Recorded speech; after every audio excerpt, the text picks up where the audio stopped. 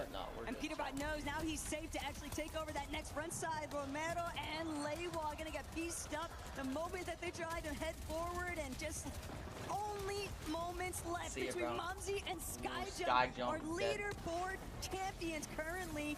And yet Mumsy praying that this Mekit is going to buy him enough time. He has managed to just claw his way into the placement period, but Jacob still, it's nowhere near enough. They're going to need so much more to keep a good hold on this lead. Yeah, the win definitely is not going to be enough, especially for Give me 1 second. You got to get Pete and Poyo are still on high, bro. And now they turn their attention. Teeny did get revived back on up. Well played by Shark to make sure his duo is by his side every step of the way. And even when they separated there again, he finds his way back, knowing that there's so much pressure. One person can't handle it alone, but Teeny's gonna fall. Shark's gonna be by himself, no materials, and a dream right now that he hopes to make become a reality. But Izzy and Nosip, they displace him, force him down low into the Lion's Den. Shark took that opportunity though, knew that there wasn't a weapon drawn, so at least be able to escape, but everyone is just dropping. They can't afford to try and challenge Pete and Poyo on the high ground. Pete and Poyo on high ground. Only 160 builds though, I don't know. There's still a lot of players, bro. I don't know if it's a win, but if no one goes for that height, they'll definitely get some placement for it. But is it a win? I don't know, bro. Only 100 builds. We'll have to figure something out. Wow, Vico's dead. Yep, Peter had a drop. Oh, no, he didn't. He's trying to get to Poyo. Poyo's all the way up there. Oh, Poyo dropped to him. They're gonna drop. Yeah, they have to. Yeah, they dropped. Yep, I knew it. Either they would have kept height or... Oh, down goes Rapid. Down goes Yondu. Down goes Josh. They have to go ahead and reach some of this reward, but Izzy's gonna fall. Down goes Izzy. Miracles for him. It's all up to Nosip. That might be the best case scenario too for Peter Bot and Poyo, because Izzy and Nosip getting shut down this early. Malabuka cleaned up also. I think if Peter Peter and win, Poyo find exactly what they were looking for. Demish and Darm I don't know yet. trying to stand tall, It could. but they're still but they got no underneath. Kanata and Victor V trying to see if they could be the cutoff point. That's the crazy part. I don't know this game. I generally don't know. I wasn't looking. Nosip still a solo left kicking I underneath, went but after my Kanata kills, and didn't he? Victor V, they've got the distraction factor right now for Pete and Poyo. Yeah, persistence is key for Pete and Poyo, and they're unlocking opportunity after opportunity here, but Darm's by himself. He's the only solo left between two duos, and big shot from each of them gonna take him down. Peter Bot and Poyo get both of those eliminations, but find themselves in a 2v2 situation. Central versus West, North America versus North America, and it's Victor V and Kanata that find that first elimination onto Poyo, bring it down to a 2v1 situation. Victor V with his hand full against Peter Bot. He finds the elimination. Chat, here's the leaderboard right here. Chat, Peter's in third.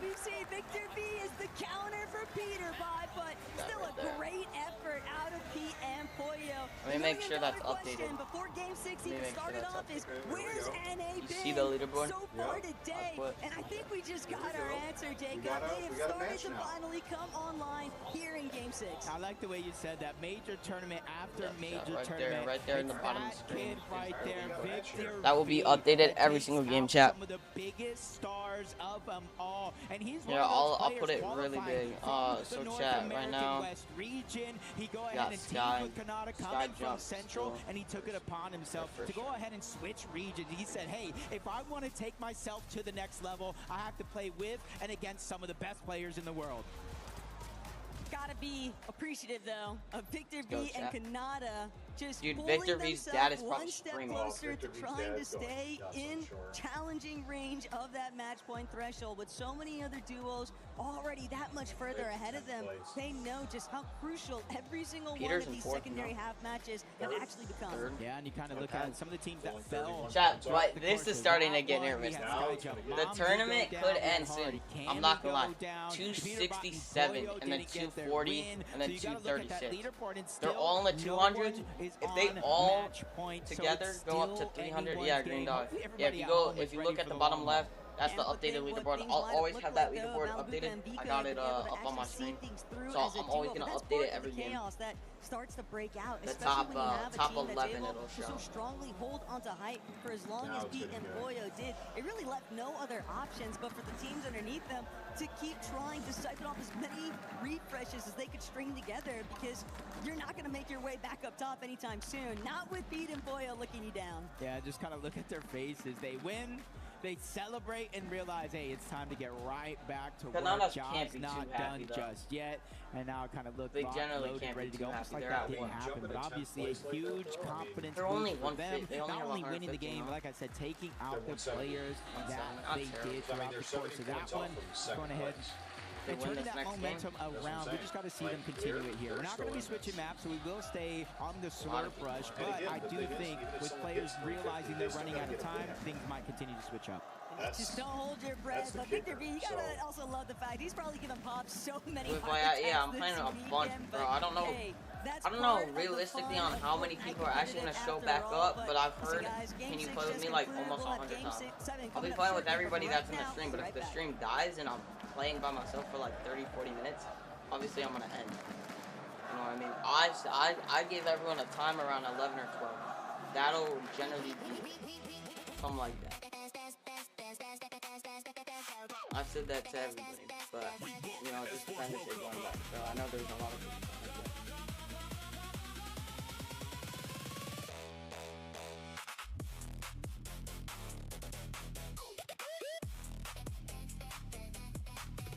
Is that leaderboard too big or No, you're good. be smaller for the? Yep, I like it. I made it a bit smaller because games are bigger.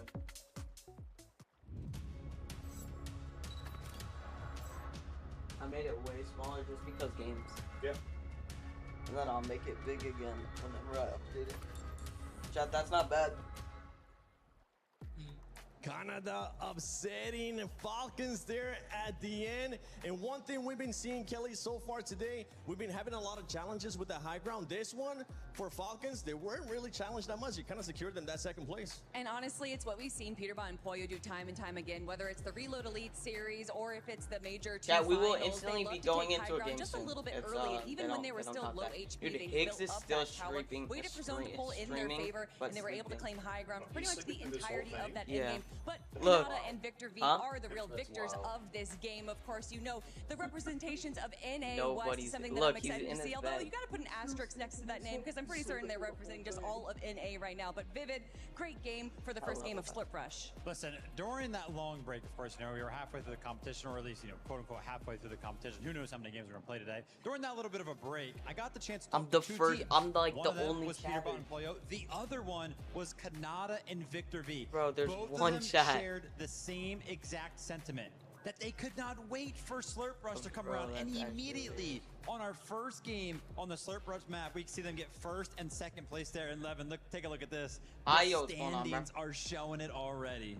Was good, You brother. talked about who you spoke to during the break. During the break, I spoke Yep, to chat, Pops. as you can see, I saw our Pops, leaderboard I is said, yo, exactly Pops, their it's not looking leaderboard. good. He It's said, just looks Levin, man, I don't know, man. We might need some Levin hype for the next half of the competition. Looks like they didn't need it. Slurp Rush was enough to get the job done for them. Let's go, Clearly Dad. We got feeling 1 minute much and more 38 comfortable. This is what we want to see from these two. And as we're looking at the top of the leaderboard here, a bit of a So switch now- up too, now it's right? getting Peterbot and Pollo, they I'm have been talking able to about bounce back. Shark and Teeny This is top still a bit of a leaderboard right question here mark, and is, something that we've been noticing more and starting more to- too is that Shark starting is to the get more remaining interesting. player of that duo quite often, Levin. And when we look at the body language from Shark, especially once he ends up getting eliminated, he always looks towards Teeny, and I'm starting to see some is it certain body language, some subconscious Yeah. team blaming Acorn going on and here. 20, wow. Maybe that is, and honestly, Acorn and Bolt when you're in the Stash, position these guys 20. have been in, at a certain point, yeah, you do start to look over across the stage and go, hey, brother, come on, I might need some help here, man. Like, help a brother out. So hopefully they can stay on the same page and don't rift too far apart. But it's not over. Like, they're still there. Like, they're still in touching distance. Especially considering that that was probably one of the weaker performances we saw. They still ended off with a ton of eliminations. They had 7 eliminations by Zone 6. still can't So believe even if they they aren't didn't able make to it. place very well in the end game, the fact that they're able to garner 20 to 30 points just in the early game means so much more. The thing, Vivid, sometimes when you have players like this, right, That that are one team expecting that to won be at the top, back-to-back would. and they're not there. Oh yeah. It might start getting to them. Even They if they continue with those great did that in performances, here, they will oh be my at the gosh, top. But that's the everyone would be weird going thing, nuts. though, Seven, is that they were at the top over the course of the first 3 games. I mean, me and you had a conversation. It was like, dude, are they just going to like run away with it? It's going to be immediate for Sharkatini, but last 3 games have been a little bit rough for them. Hopefully they can pick it back up. I'm hoping that they'll be able to pick it back up. I mean, at one point we did look at each other. We're like, you know what? I think it's time. Just give them the trophy, but it's not looking like that as other teams are bouncing back. But it's time we go into Game 7. Okay, Chad, here we go. Hey, listen, at the end of the day, what I'm seeing is a law of averages. You know, you can't continue to win it all and dominate. You're going to have your ups, you're going to have your downs. Oh, shoot, Peter there's a new one. Montoya, Victor V, Kanata, NA finally starting to show us a little life, and it's about time. Yeah, it's good to see. It's nice to see. It's nice to see the competition going the distance here as well. A little bit longer than maybe some people were expecting. I will be updating that leaderboard leaderboard as soon as the game wins. I will not be the last updating few it games that they would have liked to remember for them. 4th place right now, but they can pull it back, and I think that's the thing about this team in Sharkatini. Yeah, yes, the analysts broke down. They've maybe a little bit of their chemistry is just shaken up a little bit, but they're so good individually and as a team. Remember, they won 3 of the qualifiers here to get to this event entirely. So they just need to reignite that, like what we've seen from Peter Bottom-Poyo. Well, looking at Peter Bottom-Poyo do very well right now. If you're AGAL fan, you're looking at those club championship points right now. Sky and Scroll have slipped their way down to 16th place, entering into match number 7. So we'll be keeping close tabs on them. Bolts is going to be the first to get eliminated here. Again, just a massive upsetting performance so far from Acorn and Bolts, as they've been trying to find their bearings here in the tournament. Darm and Demis staying as consistent as ever. They're right in the middle of the tournament here. I think this sort of goes to show as well how little the actual Battle Royale experience actually plays a part in Reload. You know, we're looking at back-to-back major champions of Major 1 and Major 2 in Sky and Scroll, down at the bottom of the leaderboard. Right. Bolts and Acorn, down at the bottom of the leaderboard. It's like, it is a completely different game, and it's a completely different way of playing. And I think if you'd asked anyone at the beginning of the day, would you expect Skyjump and Momsy to make a big splash today and end up in 1st place after 6 games? I think they would have just laughed in your face. Yeah, it's definitely a level of play style that seems to be rewarded pretty heavily, definitely here on the tournament. Well, so far, so good. A couple Elims going back and forth. Malibu is going to fall. Nosif is going to fall as well. Darm firing up right now, earning points. Con and Faded have had their moments here on the evening where they've shined last game. Kind of coming up now, off to another hot start here. Quick Elims here. These points rack up. 21. We have seen it time and time again for Goofy. They were doing so good, and again, also just finding their moments where they've kind of slipped behind, so they need to find their bearings. They're in 18th right now when they started in 5th representing for OCE. It's not great. It's not great for them. And it's really tough because, like I mentioned earlier, you don't know when the tournament's going to end, so you can't think, oh, maybe we have another 8 games, you know, maybe we can go the distance. Because you never know, with Skyjump Momsy get a big game here, push them over that threshold, 350 points, then get the win in the next game after that. It's like everything's over, and where you're at on the leaderboard gets frozen. Yeah, definitely starts to put things into perspective. Or in general, once they're 350 plus, you know, their entire strategy can just shift. They can go straight to playing high ground every game. That's going to be a disruptor type duo in the lobby. Just never really know. Sky Scroll getting active here. Slua Romero. Shots from the third party, though. But Sky's here to clean up the job. Nicely done for him. Wait, no, Sky got a kill. 6 points already earned here. Not bad. To at least get their cars and wheels turning here. Let's see it. Oh, Skyjump, let's hit the beams here. So let's see what the replay's about. Yeah, look at that. It's really hard to hit shots like that with the burst because it does have quite a lot of recoil. And that scope is quite magnified as well, so quite difficult to actually hit those. Oh, wow. With the Mythic Vision loadout. Hit him with it. Please. Malabuka as well. We're going to try and win this fight. Izzy and Nosif onto their neighbors in Skyjump and Momsy. Looking to try and close on in here. They want to start to continue to perform. We saw them get that incredible win earlier on in the day from High. What kind of luck does he have? Oh my god. Nice little shield crack right there from Izzy. Momsy Sky Jump kind of put in a bad situation here, forced to rotate out and try to put together their loadout. Again, it's always really dangerous when you have your duo fighting side by side against another duo. Polyo's gonna find Lua, so Lua not catching a break at all now. We'll see who's gonna end up being the first team fully finished here. Goofy kind of sitting near death's door, gotta be careful. Spixie and Swizzy find a set of eliminations. Fukun, Z-Dog currently down. That's not ideal for Goofy right there. I thought that might have been the end of this game for them, but Goofy does manage to escape, and that's their Fukun rebooting, respawning into the game. They are pushing, they want more. Remember, Pixie and Swizzy had such an explosive start to the day. They were looking really strong, and it's quite similar to how they sort of played in those group stage as well. They can perform incredibly well, but how much time are they going to have? Peterbot against Sky. In a bit of a battle right now. Nice angle there from Sky to chunk a little bit of Peterbot's HP, forcing him to pop that big pot and take a moment to breathe. As you can see, Peterbot all the way back in the storm right here. Polyo's white HP is not going down, so indicating that he's not nearby. Sky looking to try and piece him up. EU versus NA, no whites on Sky though, so he has to try and make this fight quickly. Peterbot scurrying away for now, getting inside the box to Sky, not quite able to in the end. Peterbot looks for a shot, looks for a return, not going to get it. Sky is going to take him down, and that's AGAL on Falcons. Drama right there. Lots of violence between these two right now. Is that going to play into the hands of Sky and Scroll for the rest of the game? Champion v champion. Big fights going down right now. You saw for a moment there on the picture, you had Peterbot just baffled as to how he missed that shot. He picks his hands in the air, takes him off the keyboard, like, come on.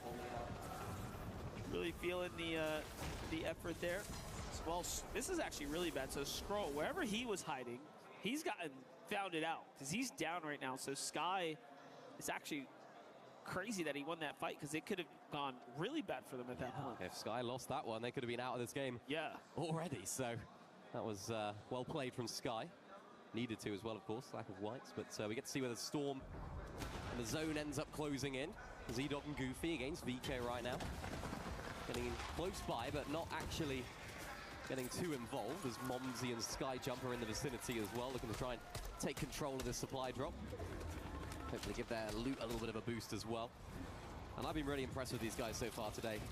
Of course, they haven't actually managed to pick up a win, which of course you need to do to end the competition. But yeah, I mean, 246 right here. Wins don't matter yet. Wins don't matter yet. Not yet. Get your points, play consistent, get us the win, and you'll send us all home very, very early. So hopefully it's not going to be too early. And hopefully they're not the only one in the race when that happens, because right now they have a significant lead.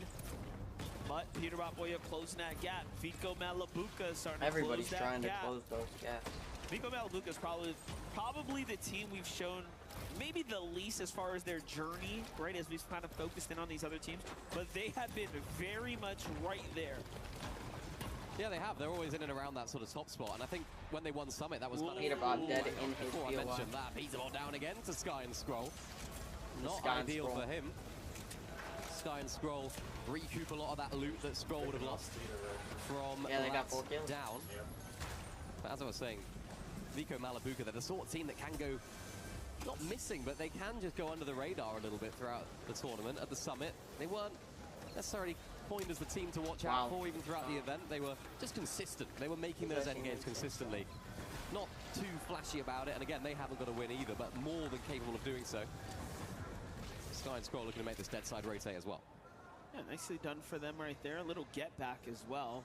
Yep. See Polyo's HP really low right now, so he's been kind of hanging out here inside the zone for quite some time. A lot of duos still lingering about. This is a pretty dangerous spot to be in, but again, they're here just kind of gathering back.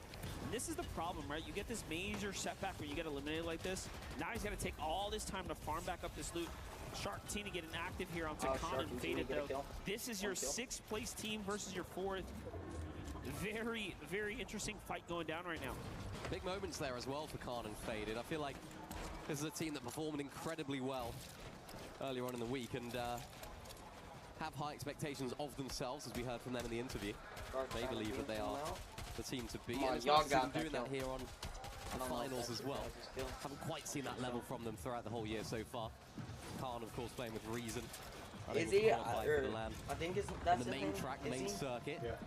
Later on this year. Dies, bro, with that Izzy and loop, Nosif, bro. another team that are no stranger to a clutch. Headshot right them, at the end, hits so for 185, I think. they're going to need to have all of that. Shot the best, like SMG in the as game. they make their way through this game. Fans still on their side as well. It's the ideal situation for the French fans. You got one of the teams leading the way, and another one chasing down as well. Yeah, 5th place for Izzy and Like, no Nosif. bullets. The crowd loves to chant for them when they're up on screen. Falcons definitely go crazy for Peterbot and Pollo on that side of the arena here. 2 elims so far, still, again, just getting comfortable here as the zones are starting to develop. We're getting into the late portion of this round now. Zone's going to pull west. This is where the majority of the player base is. No one's actually inside of Dirty Dock, so it's going to be a good, favorable zone for the most part. But saw how many players were actually playing that Slurpy Swamp. This guy has a who ends up making it in and getting settled in first. He has like the best. Ari Kami here. Yep. You see them? Yep. Kind of right in between Vico Malabuka, who is actively tanking Storm right now for key positioning. Faded Khan, fresh off those reboots from Shark and Teeny's fight. How did they fare? Not too good, actually. So that's what I'm talking about. Getting eliminated so late in the game, you can see. Not bad, but Khan still need a lot of barely has points. any mats now. Yeah, and the difficulty is, of course, the area in which you can operate in gets smaller and smaller as the storm closes. So get it, if you go chat. down earlier on, you can re-loot a couple of the POIs, scrap loot some of the other fights, but you can see right there, they just have to sit in their box, sit in that bush, and just enjoy the loot that they currently have, which is not particularly enjoyable, but if they can find an elim, if they can find a knock, that can reignite their game as well. Take a look at another highlight here from Peterbot. You know it's going to be an absolute banger. Oh, gosh. He whips out that mammoth that you just know something crazy's about to happen. He's so good with it. So You need 350, right? Unbelievable. Yeah, 350. Sky ends up falling right behind that, so now it's all up to Scroll. For a second, I was Reboots ending in 30 seconds here. Acorn and Bolts going for high ground, looking to kind of put up a flex of a position. This is just posturing at this point. I It's want too to early to lunch, do not anything big with breakfast it, whenever but lunch you got the extra comes mats, around. might as well put them to use. Sky's Said gonna I go wanna and get touchdown lunch there. You saw that in the instead of distance. breakfast when lunch comes What's around. this little corner looking like? Darm, Demis, Oh, Lua, no, that's Romero, the thing. Victor V, Oh. Kanata. We still got a while inside to Temp lunch. now. Sky and Scroll in their back chilling. next to Peterbot and Pollo. I'm just So saying, I'm not hungry kind for of meeting back up with their breakfast. duos. All 20 alive now as we're entering into Storm Zone 7 and reboots Zone are 7 closed. reboots are disabled. Peter and Southwest Boyle are zone. still in the game. Favorable for Darm and Demush. Liwa Romero, these guys Dang, Kanata's still in the driving seat right now. Lovely little bit of damage onto Sky right there. Peterbot and Pollo look to use that as an opportunity to go in and actually go in for the fight. Peterbot and Pollo do not want to let them go away, but look at that. Peterbot down in the feed. Peter's Pollo, down. And that's to Romero. This is a completely different team to the team they were originally pushing. Absolute disastrous moment for Peterbot and Pollo. They've been on a bit of a roll. Peterbot's still down though. He Could rolled get into the revive? box. It's He's because actually deep rolled down back he does not inside. believe he's Is gonna win. Peterbot now going to be able to get revived right now by Pollo? I think he is. But no, the pressure's coming in from other areas. Pollo investing all of his metal. Trying to hold off all the builds. Wow. There we go. The revive comes through. God. That would be huge in the overall standings. What? My gosh, what a save from Pollo right there to pick up Peterbot, and what a play by Peterbot to roll out of the box and not get pieced up. Pollo's so smart. Elevation change right there. Just clever usage to get the pickup. Surely that's the reason they are going to be in match point contention when everyone else is, if not first. I'd love to see it. I would absolutely love to see it. I mean, that is a skill gap as well, being able to actually not get too disappointed when you get knocked. It's still in the game. The Khan and Faded we got a really great need to try and game find a to refresh watch, and chat. fast. 12 builds This you saw on end game's Khan right going there. to This be is insane. getting almost desperate at this point for those guys. I know, but Just need to trust try and turn the game around, which we saw Peterbot and Pollo try You and do. will- Got you shut will- down. So they do need to take some risks. Scroll there gets knocked as well by Demush and fully eliminated there We're as getting well there, as Sky. Demush should We die. are getting there. EU on EU, Violent Sky and Scroll from AGAL are the We're first team getting to fall. close to that Moses ending Fix have high point, ground bro. right now. Momsy Nah, Sky I'm Jump kind joking, of chat. eyeing We still things got a up. while, bro. Keep 350 talking points about is a them lot, chat. not quite securing their victory just And yet. it's but all the you best out see of they're the starting to change their focus. Like, hey, brother, I think it's time we start looking up. Let's start getting ready for what we're gonna have to be performing against later. Sharktini though staying slow and steady here, consistent just looking to make this end game. Yeah, they're just trying to make the Never end game. count them out. Just They're trying the to team stay that will consistent, for because sure once you go stay fight for height. consistent, you're chilling. Uh-oh, a little bit of a Shark and tough Teeny just rotate need to here stay as they very, lose very one another. It's consistent. gonna Pete and cost them Poyo, we extra just for need sure. to create a game. Peter Boyo thinking about it. Here we go. Nice little fizz. Goes for the shot. You There just goes need a Pete huge one. to Once be again, that was consistent, on and Shark to and Teeny are just Sphinx trying to on the front last side as of long zone. as Muzz they there can. goes down as well. Malabuka picks up an Elim in the process. Momsy and Skyjump all the way down here as well. Still in this game. Remember this is our Yeah, I first thought it was place over. team at the very moment. They are looking to cross that threshold. 350 points is the amount that you need in order to then go on and get a win to take this tournament all for yourself. Izzy and Nosif yet again find themselves on high. They're looking to replicate what we saw from them earlier on and getting a big victory royale. The French fans erupt here in Paris. With those Elims right there, Faden and Khan now fall in 6 with the once best again. bump, too. Izzy though Oh, gets Pete contested tried. by Peterbot. I was Pete tried. thinking there's no way they're not going to fight for it after taking down Muzz and Sphinx from the high ground. It was their doing. So surely they want to go for the win now. They've only got 6 builds right there. No You one saw has Peterbot consistent not height right ideal now. whatsoever. Who's going to take height? No one's on it right now. Peterbot decides to go Peter's all out, trying to trying. look for an opportunity to spray on down to the teams down below. I think He's looking for a whoever frag. gets He's looking for height a refresh is because he's like only got wins. one build now. As Poyo has to try and get I think nearby. whoever, Well, like, of I course, think he's that right in next to every him. game, This is though. the danger though. Peterbot. He just killed himself. Peterbot. Full What? damage. He just killed himself. Disastrous. Kind of sprints off the edge there and then bolts away. No time in taking him down. Boyo here Yeah, it's down just to off just the Boyo. 4 materials now. Wow. On the heels And only 3 of builds. Too many players ramps there. The storm's too close. Wow, either. GG's. It's just They're an dead. unfortunate turn of events right there. They're dead. Not even he understands how that happened, but it does occur. Yep. No one's perfect. Take a look here at Momsy though. This is the shot here on Dang, Malibu. he They tried have getting no that idea. shot, bro. He tried was sneaking there. that in. He straight Gotta just clutch tried this one up. sneaking Shark that and in. Teeny though. Opportunity presents itself. They just waste no time. They walk straight up and like taking candy from a baby, it's theirs. They have high ground. Yeah, no team are playing it this game. It was Oh, Shark absolutely and Teeny free have for them. height. One of the easiest height takes they will ever have. And the favorites coming into the day have finally turned up again after having a really nice start. They've fallen off slightly. They've had a little bit of a rough patch, but now they're looking Someone to needs to recover start taking. their form. Pixie Swizzy I down think there as someone will well, try to entirely contest him, shot, maybe. looking just to try and Although a lot's compress happening on the low rest of the ground. lobby down as the zone goes all the way over towards a bridge. It's going to be very awkward for all of our teams down on the low ground. That's why Shari and Cammy are just playing a couple more higher layers, actually finding a Elim in the process there onto Mini Poyo. And Momsy understands the situation, needs to try and rack up as many points, even as a solo finds another medkit here as well, squeezing out all those placing points. Victor V and Kanata are turning up right now as well. They're still inside the top 10. This is 2 games now where they're doing it, but Momsy's got the solo clutch for himself to kind of remain in the lead here. 300 points. The first 300 team now points. to go ahead and break that threshold. This is a Wow. big moment here in the tournament. The crowd is cheering for Momsy. What can he do with the crowd on his back? Pablo Ngu forced out of the layer here. Now, shots coming in from all angles. It's Kanata forced in a scramble. He's on the run.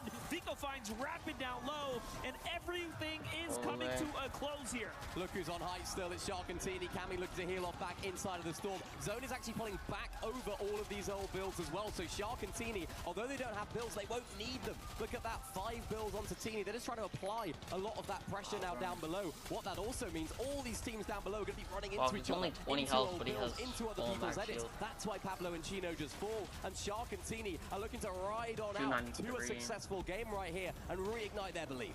With how many teams are down as well, this is going to close the Hard, leaderboards even more.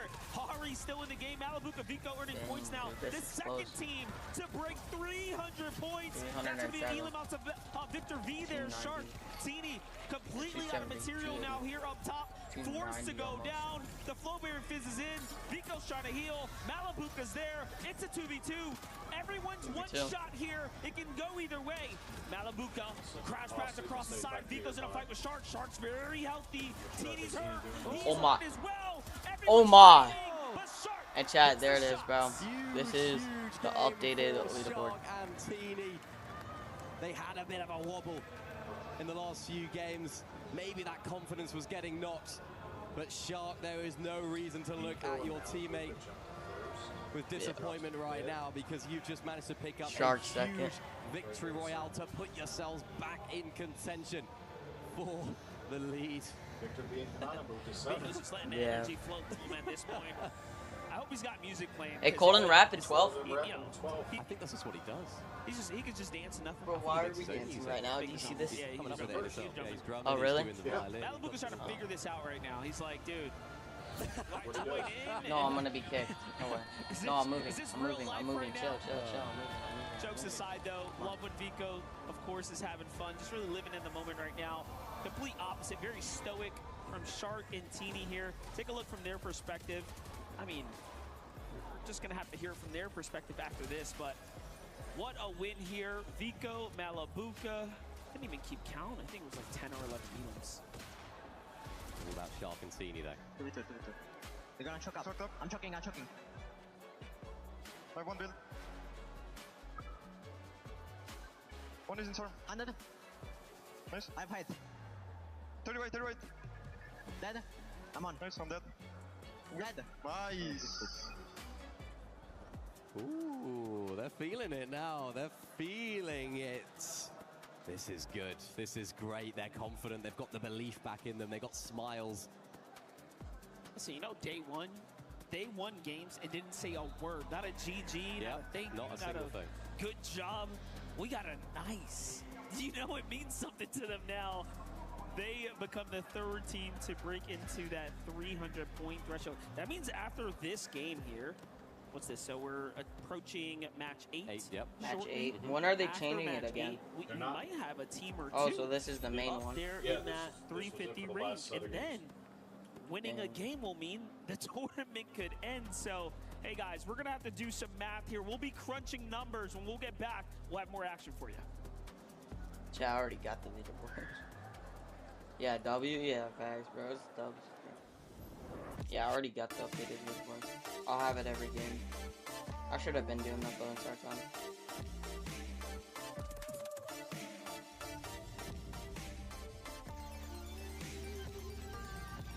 You see that 2v1 he basically did? Yep. He said that was such a costly mistake by Peter dying like that. And then Shark wins it. That's rough. That's rough. Just as Nolan intended. We got, guys, we should be getting in our next game pretty fast. Couple minutes.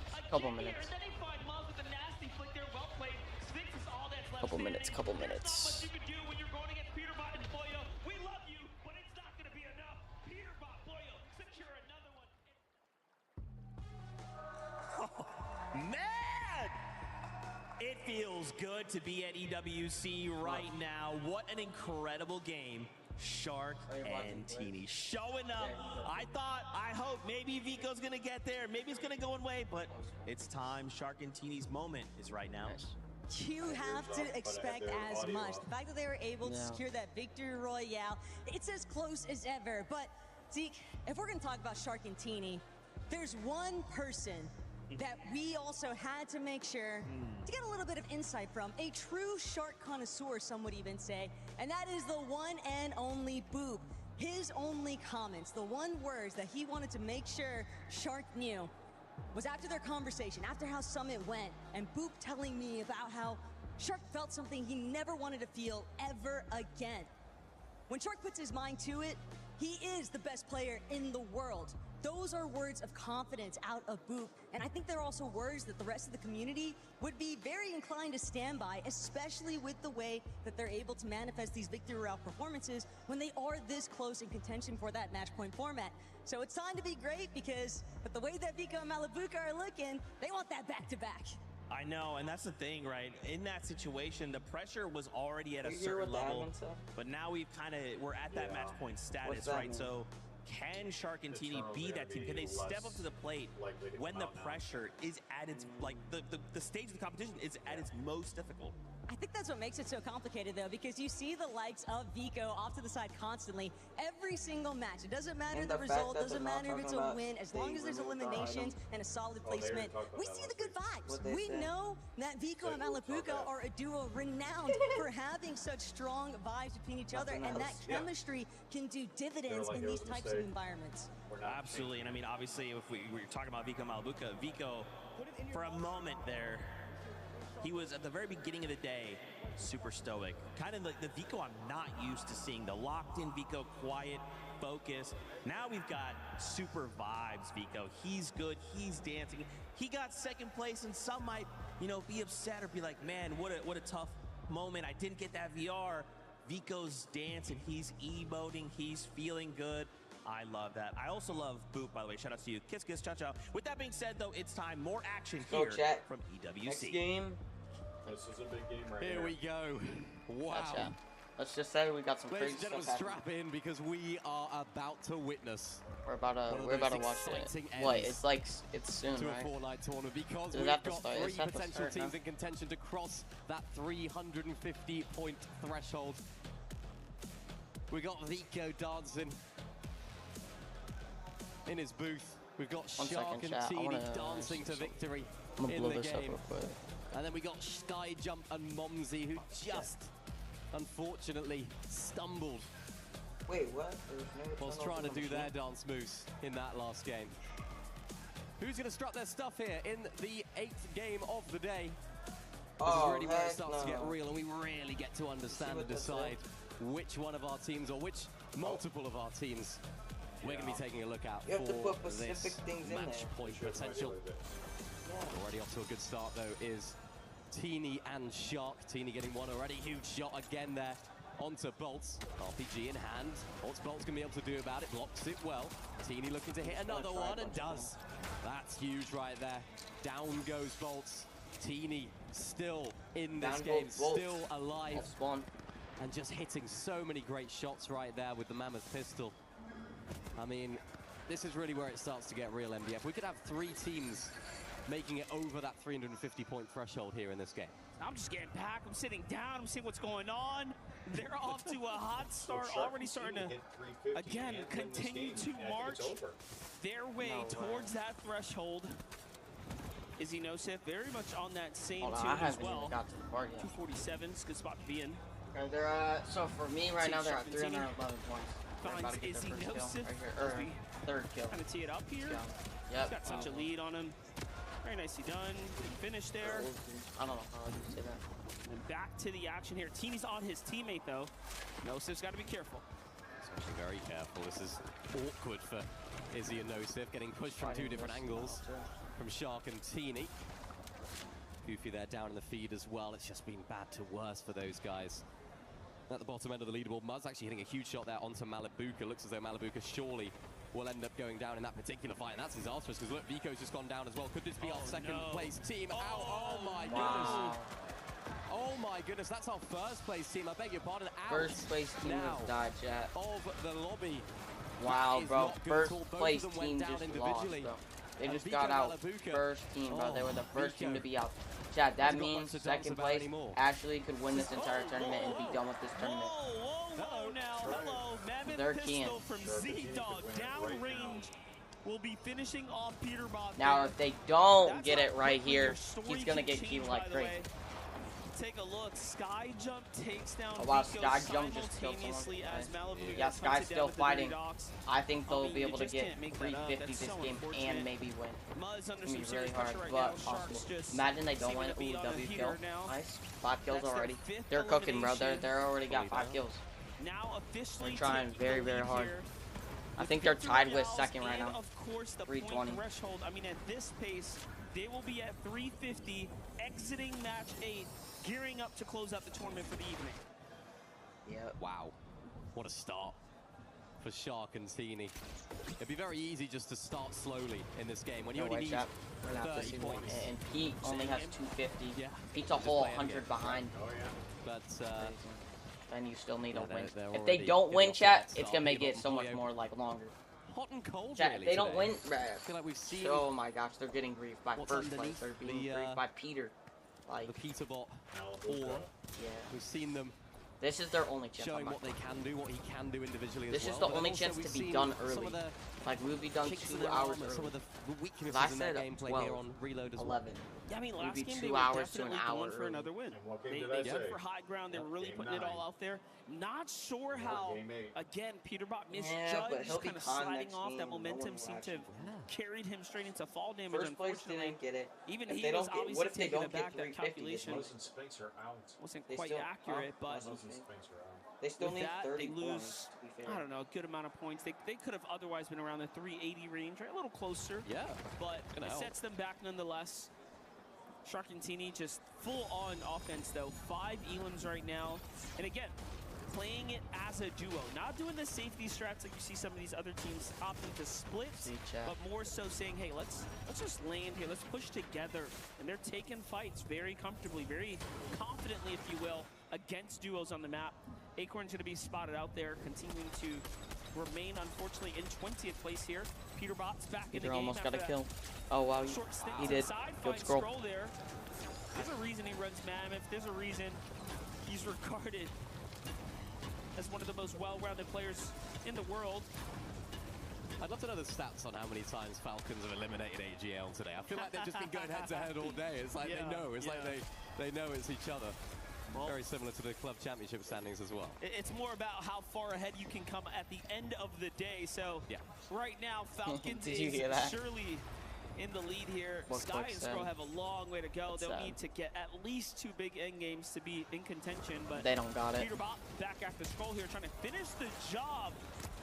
This is That was really weird. bad. So Scroll's down. We already Scroll's knew down. Sky was Alright, taken out, 260. which means he's left even worse for Wares as He well. said, W Another broadcast. team could potentially just look to hunt them at this point. Yeah, it's been so strange from Sky and Scroll, but should we be surprised with how they've been playing this entire week? You know, it's sort of resting on our laurels of like, yeah, they'll get good, they'll come good. Unfortunately, not being the case. Peterbot and Poyo Hit it, please.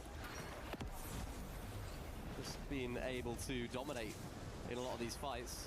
As Scroll is just trying to escape. Peterbot investing a lot of those overdrive grenades to try and make his way over, trying to seek him out inside of that little hut.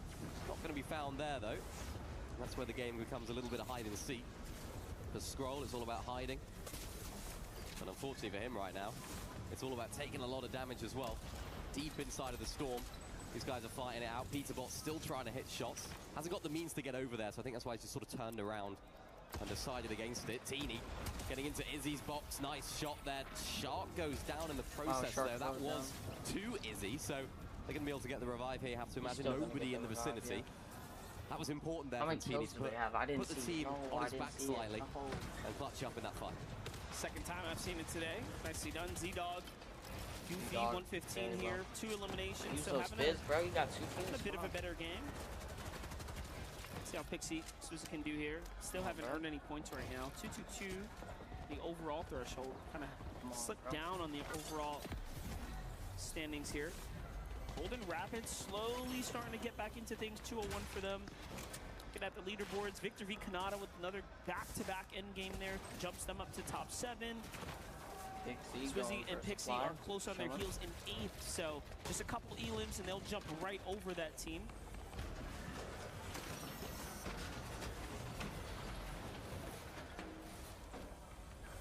Steamy Stacks, looking like this is going to be where the zone's going to pull right here. Goofy and Z-Dog. Going to pull up there. It's just been, mentally it must be really difficult for them because they started strongly, as you mentioned, 5th place at the beginning of the day, and just have been slowly slipping away as the day has gone on. Oh, goodness, look at that zone. It's like 70% of it is in the water. It's absolutely ridiculous. So I think the worst was our first day though. We had the first zone just off the map completely. Like, it was quite the zone. I felt like we were about due for some silos in game, so Steamy Stacks is gonna keep things interesting for us. It's kind of cool. Day 1 we did get that Steamy Stack zone, and a lot of like teams actually preferred not to go up for the stacks. Yeah. It was only towards the end when folks tried to play for retakes. We'll see if that's going to be different here today. Good amount of duos still deep in the zone. Conan Faded, one of the first few to go ahead and get situated here. He's got roughly 4 other teams parked above him. Momsy and Sky Jump, one of them. 306 for Sky Jump and Momsy. Again, the roadway completely open, given that Vico and Malabuka, who started this game in first, fell very early to some unforeseen circumstances. Salvatore and Yasin, as a quick update, fall, and they are in 10th. So when another team falls, this is going to give Cold and Rapid a chance now to basically be in top 10 for the first time of the evening. Yep, opportunity. I feel like this game is a little bit of a quicker pace than that last. Remember in 7th zone last time, we still had all 20 of our duos and all 40 of our players, right? So lots more action early game here. Quite unfortunate for the likes of Vico and Malabuka as well. Difficult situation, same with Muzz and Sphinx. And Sharkantini, we've seen them in this position before, trying to launch pad in from deep. Hoyo and Peterbot, their direct rivals. They got a chance, right below. They got a chance to win the ball. Just look up. Use that it's the guys you need to take out are right there. Mumsy, though, and his duo seem to have been pressuring Peterbot and Boy on the outskirts. Look at that. They end up turning back. So they need to find a new angle. Remember that earlier on. They went deep inside and Storm Shark went down. It set their game off completely in the wrong direction. This time, they don't want to take that big risk. Big change in how they're approaching this in terms of mentally as well. This is the sort of team you think, yeah, they're just going to go for height. They're going to put themselves in the best position. They put themselves in the safest position right there. They understand and respect the rest of the lobby. They understand their position as well. What is that, 24 points until that 350 mark. So, you know, it's not a huge amount for a team like Sharkantini. Bro, Peter dies right now, like somewhere around here, and like, just don't show it. The broadcast does not show it, bro. Peter just died. Yeah, Peter and Poyo. Yeah, I just got to that part. Peter and Poyo just died, and it does not show. That's literally the part we just watched. I hear some cheers that's where I'm at right now. From other areas as yeah, well. That's crazy, bro. Pete and Poyo died, and they don't know. They don't show how. They don't show if they got. Yeah, that's crazy. They don't show if they got exploded. They don't show. Bro, couple of shots that came in from pretty much Momsy sitting on the edge of Storm, looking inwards, and Sky Jump there forced them to kind of park down. They try to wait it out. 280. But I think the teams that were coming in late found them there. That's a rough spot to be in. They had every opportunity just now to really get back in and keep that catalyst going, keep that momentum running. But now they're surely behind here. It's looking like a three-way, pretty much a three-way race between Shark, Tini, Vico, Malabuka, Skyjump, and Mumsy now. Everyone else is going to need at least 2 games to catch up. Yeah, I mean, very unorthodox way that Sharkantini maybe have done it today, but yeah, they look like the most likely team now to break into that 350-point plus mark and then potentially take it in the very next game. All depends on how well they play right there. We've seen the best of them, we've seen the worst of them. 57 right there. So, which are we going to get in this game? They got to get there first, and of course, the rest as well. As you hear that countdown ticking on down, is the noise that you don't want to hear if you're in a fight. Josh right there. Because reboots have now been disabled.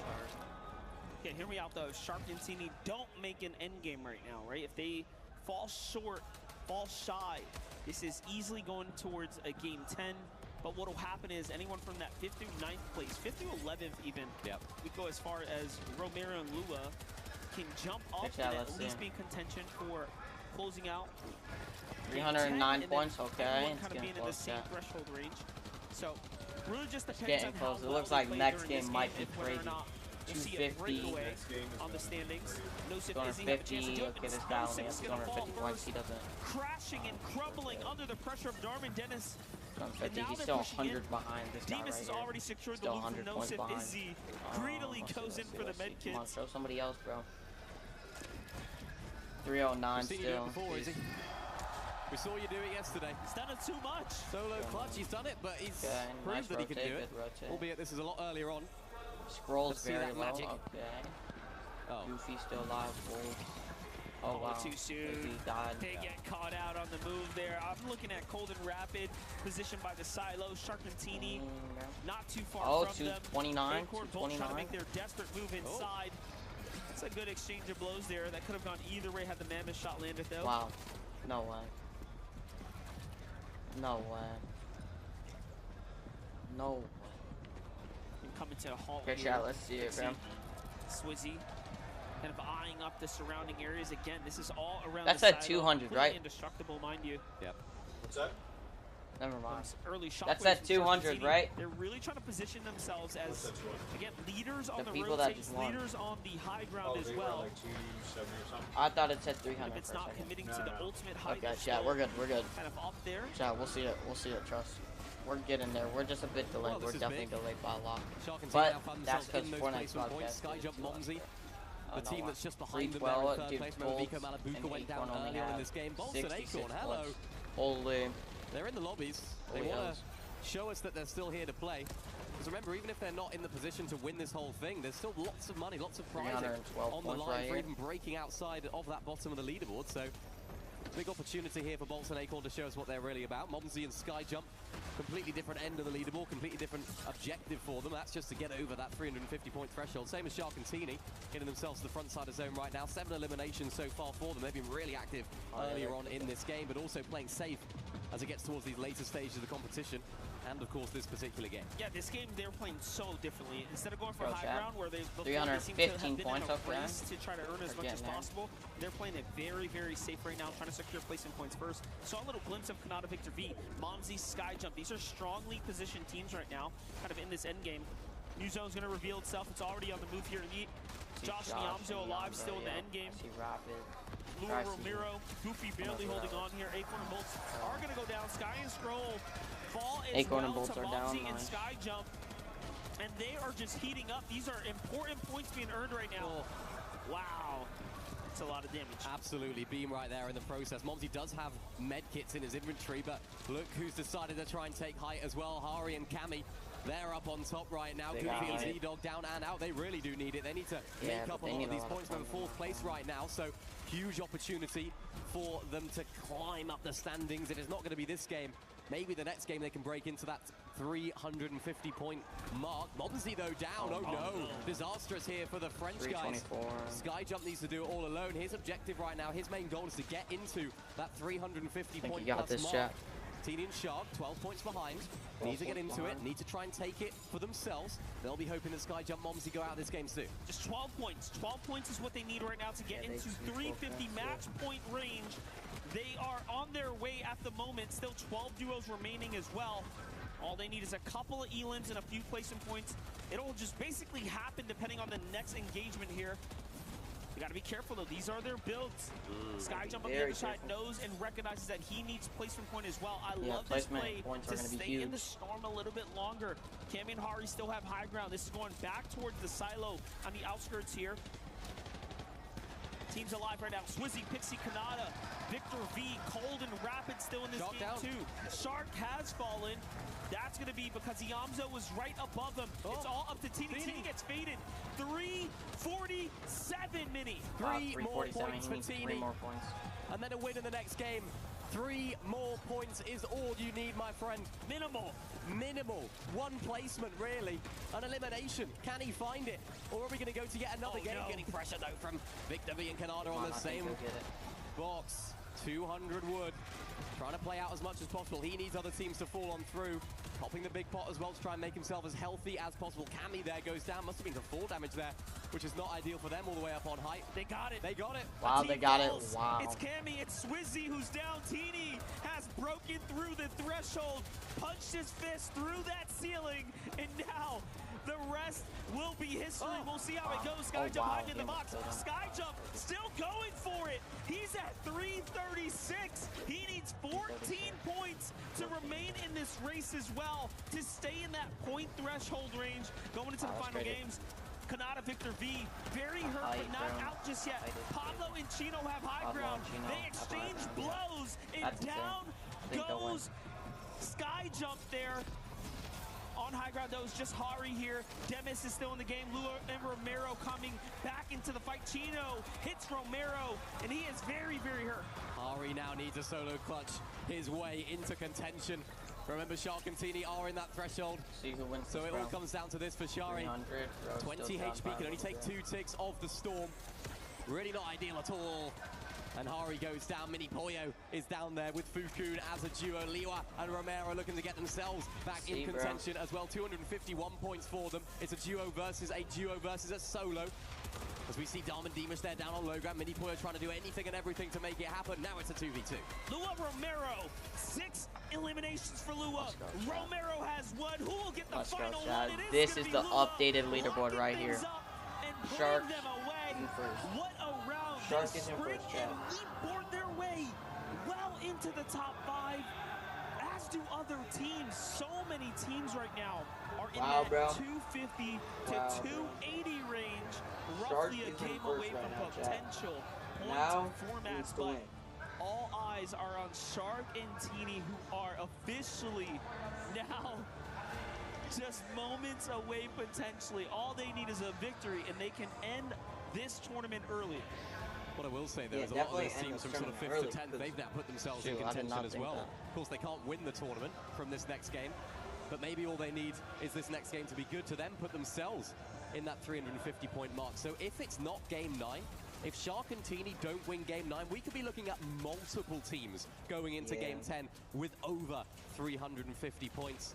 Liwa Romero, 272 you saw there at the end, so another 80 points or so away from that threshold. But like I this mentioned next earlier, game even could if be it's not going to be for them, still a huge amount of points to gain in that last game. Just to push them up in those standings. You see Shark and Teeny there as well.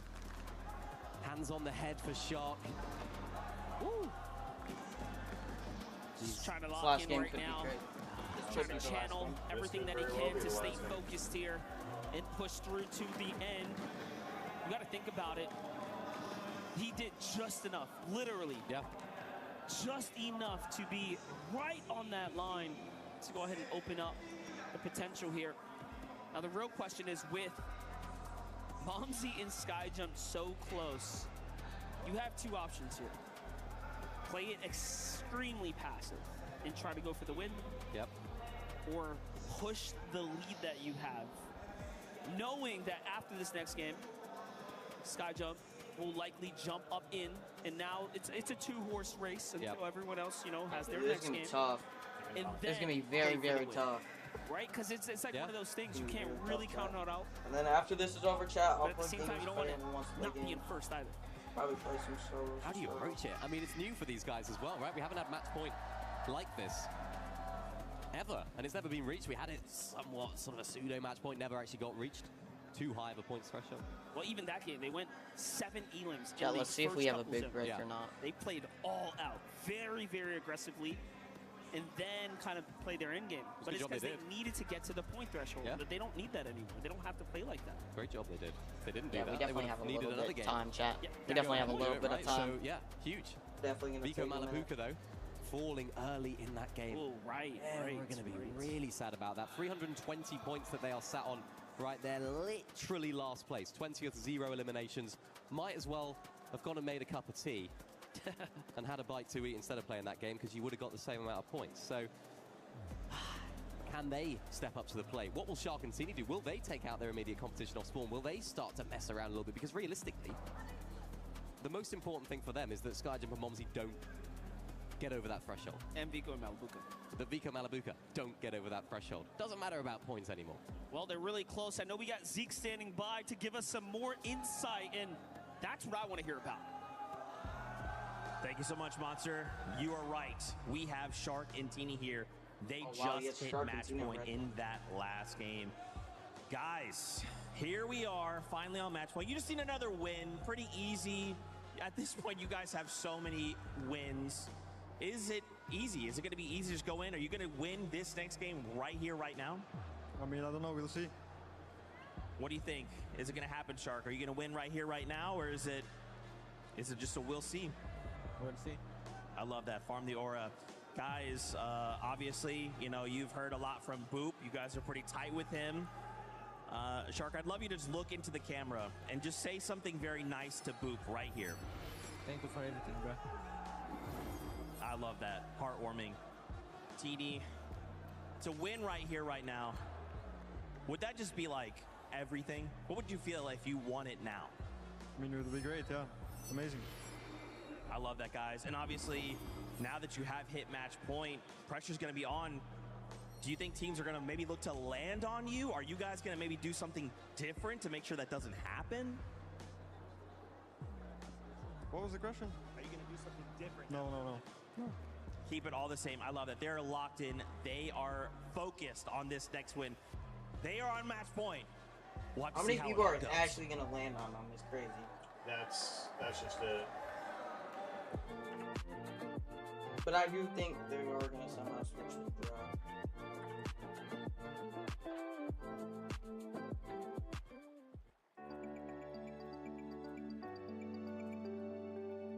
now we got Ad Stat, even though it's still Fortnite broadcast, but you know. He thinks he can come in here and play my game. Let's go. He knows nothing.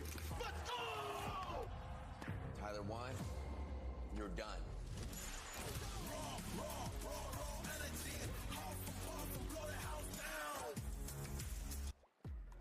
350 points was the mark, and that mark has been matched to the dot too by Shark and Teeny.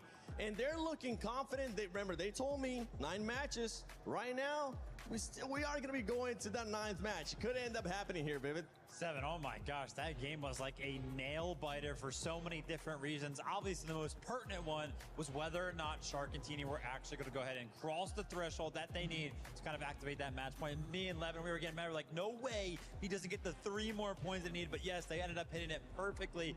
And it's crazy because if they're just 1 point off of that, you just subtract 1 point, it changes this next game. It changes the whole competition entirely. And we know, we already saw some people changing their drop spots. We can expect that again for this game as well. But you're totally right. For Teeny to clutch out those extra 3 points in the final moment as a solo in the water, it was absolutely crazy. Cammy and Carrie also were really close to being able to get to that 350 point threshold, but just barely missing out.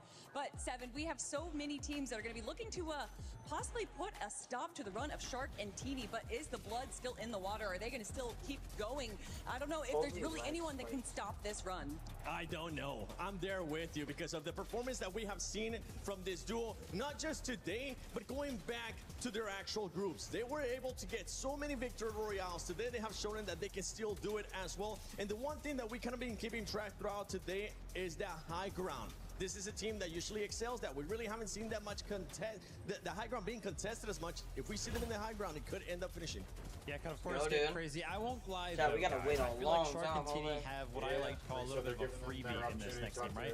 They are the only team that can kind of win the game. And what I mean by a freebie, I mean, it's not going to be a lot of pressure on them, right? They can just kind of go out. They don't have to worry about any other team winning the game to kind of end the competition early. That being said, when we do take a look at the leaderboard, there are plenty of teams that are very, very close to 350 points now. So let's just say the Shark and Teeny don't win this next game. You got to imagine other teams are going to cross 350 points. And then the next game after this next one, then it's going to be pressure on. I mean, during that interview, I'm sorry. I was going to say, it is a bit of a freebie, but also it kind of leaves a big question mark, right? If they don't end up winning it in this next one, as we can see there on the overall with what you were alluding to, we do have Skyjob, Momsy. Very close by. We have Vico and Malibuka as well, very close by as well.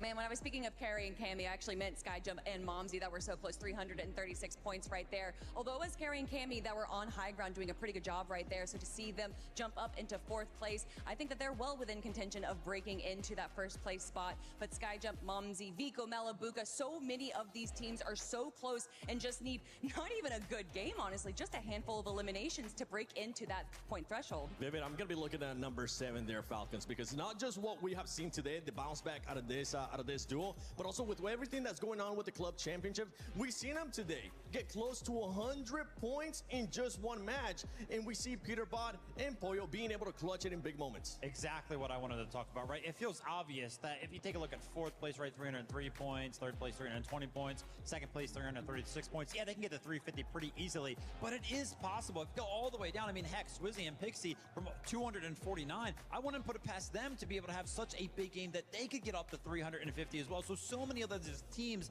that Shark and Teeny might be counting out could really enter match point in a blink of an eye. And listen, NA West also representing there, Victor V and Kanata. If we want to talk about a comeback, they have been doing absolutely incredible since we've moved to Slurp Rush, winning 2 games in game number 6, and now also coming out on top to see them beating out the likes of Peterbot and Pollo. I don't know if that was necessarily going to be on anyone's bingo card right now. Be getting but in just our taking a look at the 2nd page soon, right now, we do still have some big names there. Of course, we're starting to, we've definitely passed the halfway point now. I don't know necessarily if they're going to be able to do anything to climb up too much of the leaderboard, but still, we do have a lot of these teams that are still just trying to gain any amount of points for their club. Yeah, and for Shark and Teeny, you can see it right there. The threshold was 350 points, which has been met by that duel. The next thing they need to do is just get a victory royale, and they'll be able to become champions. It could finish in this next one. Talking back about the club championship, AGL, just Sky and Scroll have not been able to perform. Something that we're also talking about is sometimes when you get to the later stages of the finals here, you tend to see teams that got absolutely nothing to lose do a little bit of BM to those teams that have everything to gain. Yeah, exactly. I mean, AGL, that's going to be kind of where my eyes are being peeled towards. And it's kind of crazy because Shark and Teeny, by what feels like not winning this next game, kind of keeps Sky and Scroll in it for their club in general, right? Because obviously Sky and Scroll are a little bit further down the leaderboard than Falcons are right now. So Sky and Scroll need as many opportunities as they possibly can to rise up that leaderboard, because the stakes, what it means for everything, even outside of Fortnite specifically, is so much. It's possible. There's possibilities. We've seen teams that were all the way in the bottom half, if not the bottom quarter, being able to get out a win. I mean, it was, you know, Kanata and Victor B were not having a great performance, and then they were able to get like a 100-point game. This is definitely possible. Now, is it probable? That I'm not too certain about. We have just seen such domination from Shark and TD, and after that interview, it doesn't even look like they're nervous they're on match point. It looks like this is just a normal day of Fortnite, and we're all just playing their game. It looks just like that, too. You were talking about teams that were able to bounce back, too. One team that comes to mind is T1. T1 has been performing quite well. Dharma and Demas, that's one team that we were keeping a close eye on when they were in the second page because of what we saw out of them on Survival, and right now we're starting to see exactly what we expected out of them here in Match Point Finals. Yeah, the bounce back has been multiple times now where they didn't have the best group stages and then absolutely dominated the survival stages, and I was kind of interested in how that would translate finally into the finals, and it seems to be a bit of a mixed bag, starting off strong. This might be the last game, definitely seems to be kind of finding their footing a little bit more. Yeah, again, I mean, Dharma Demas have without a doubt showed us their ceiling, how well they can actually play, but the consistency has been a problem for them. That being said, I know they're kind of in range of that 350-point mark if they do have one of those really good games that we have seen from them throughout the week. So fingers crossed for T1.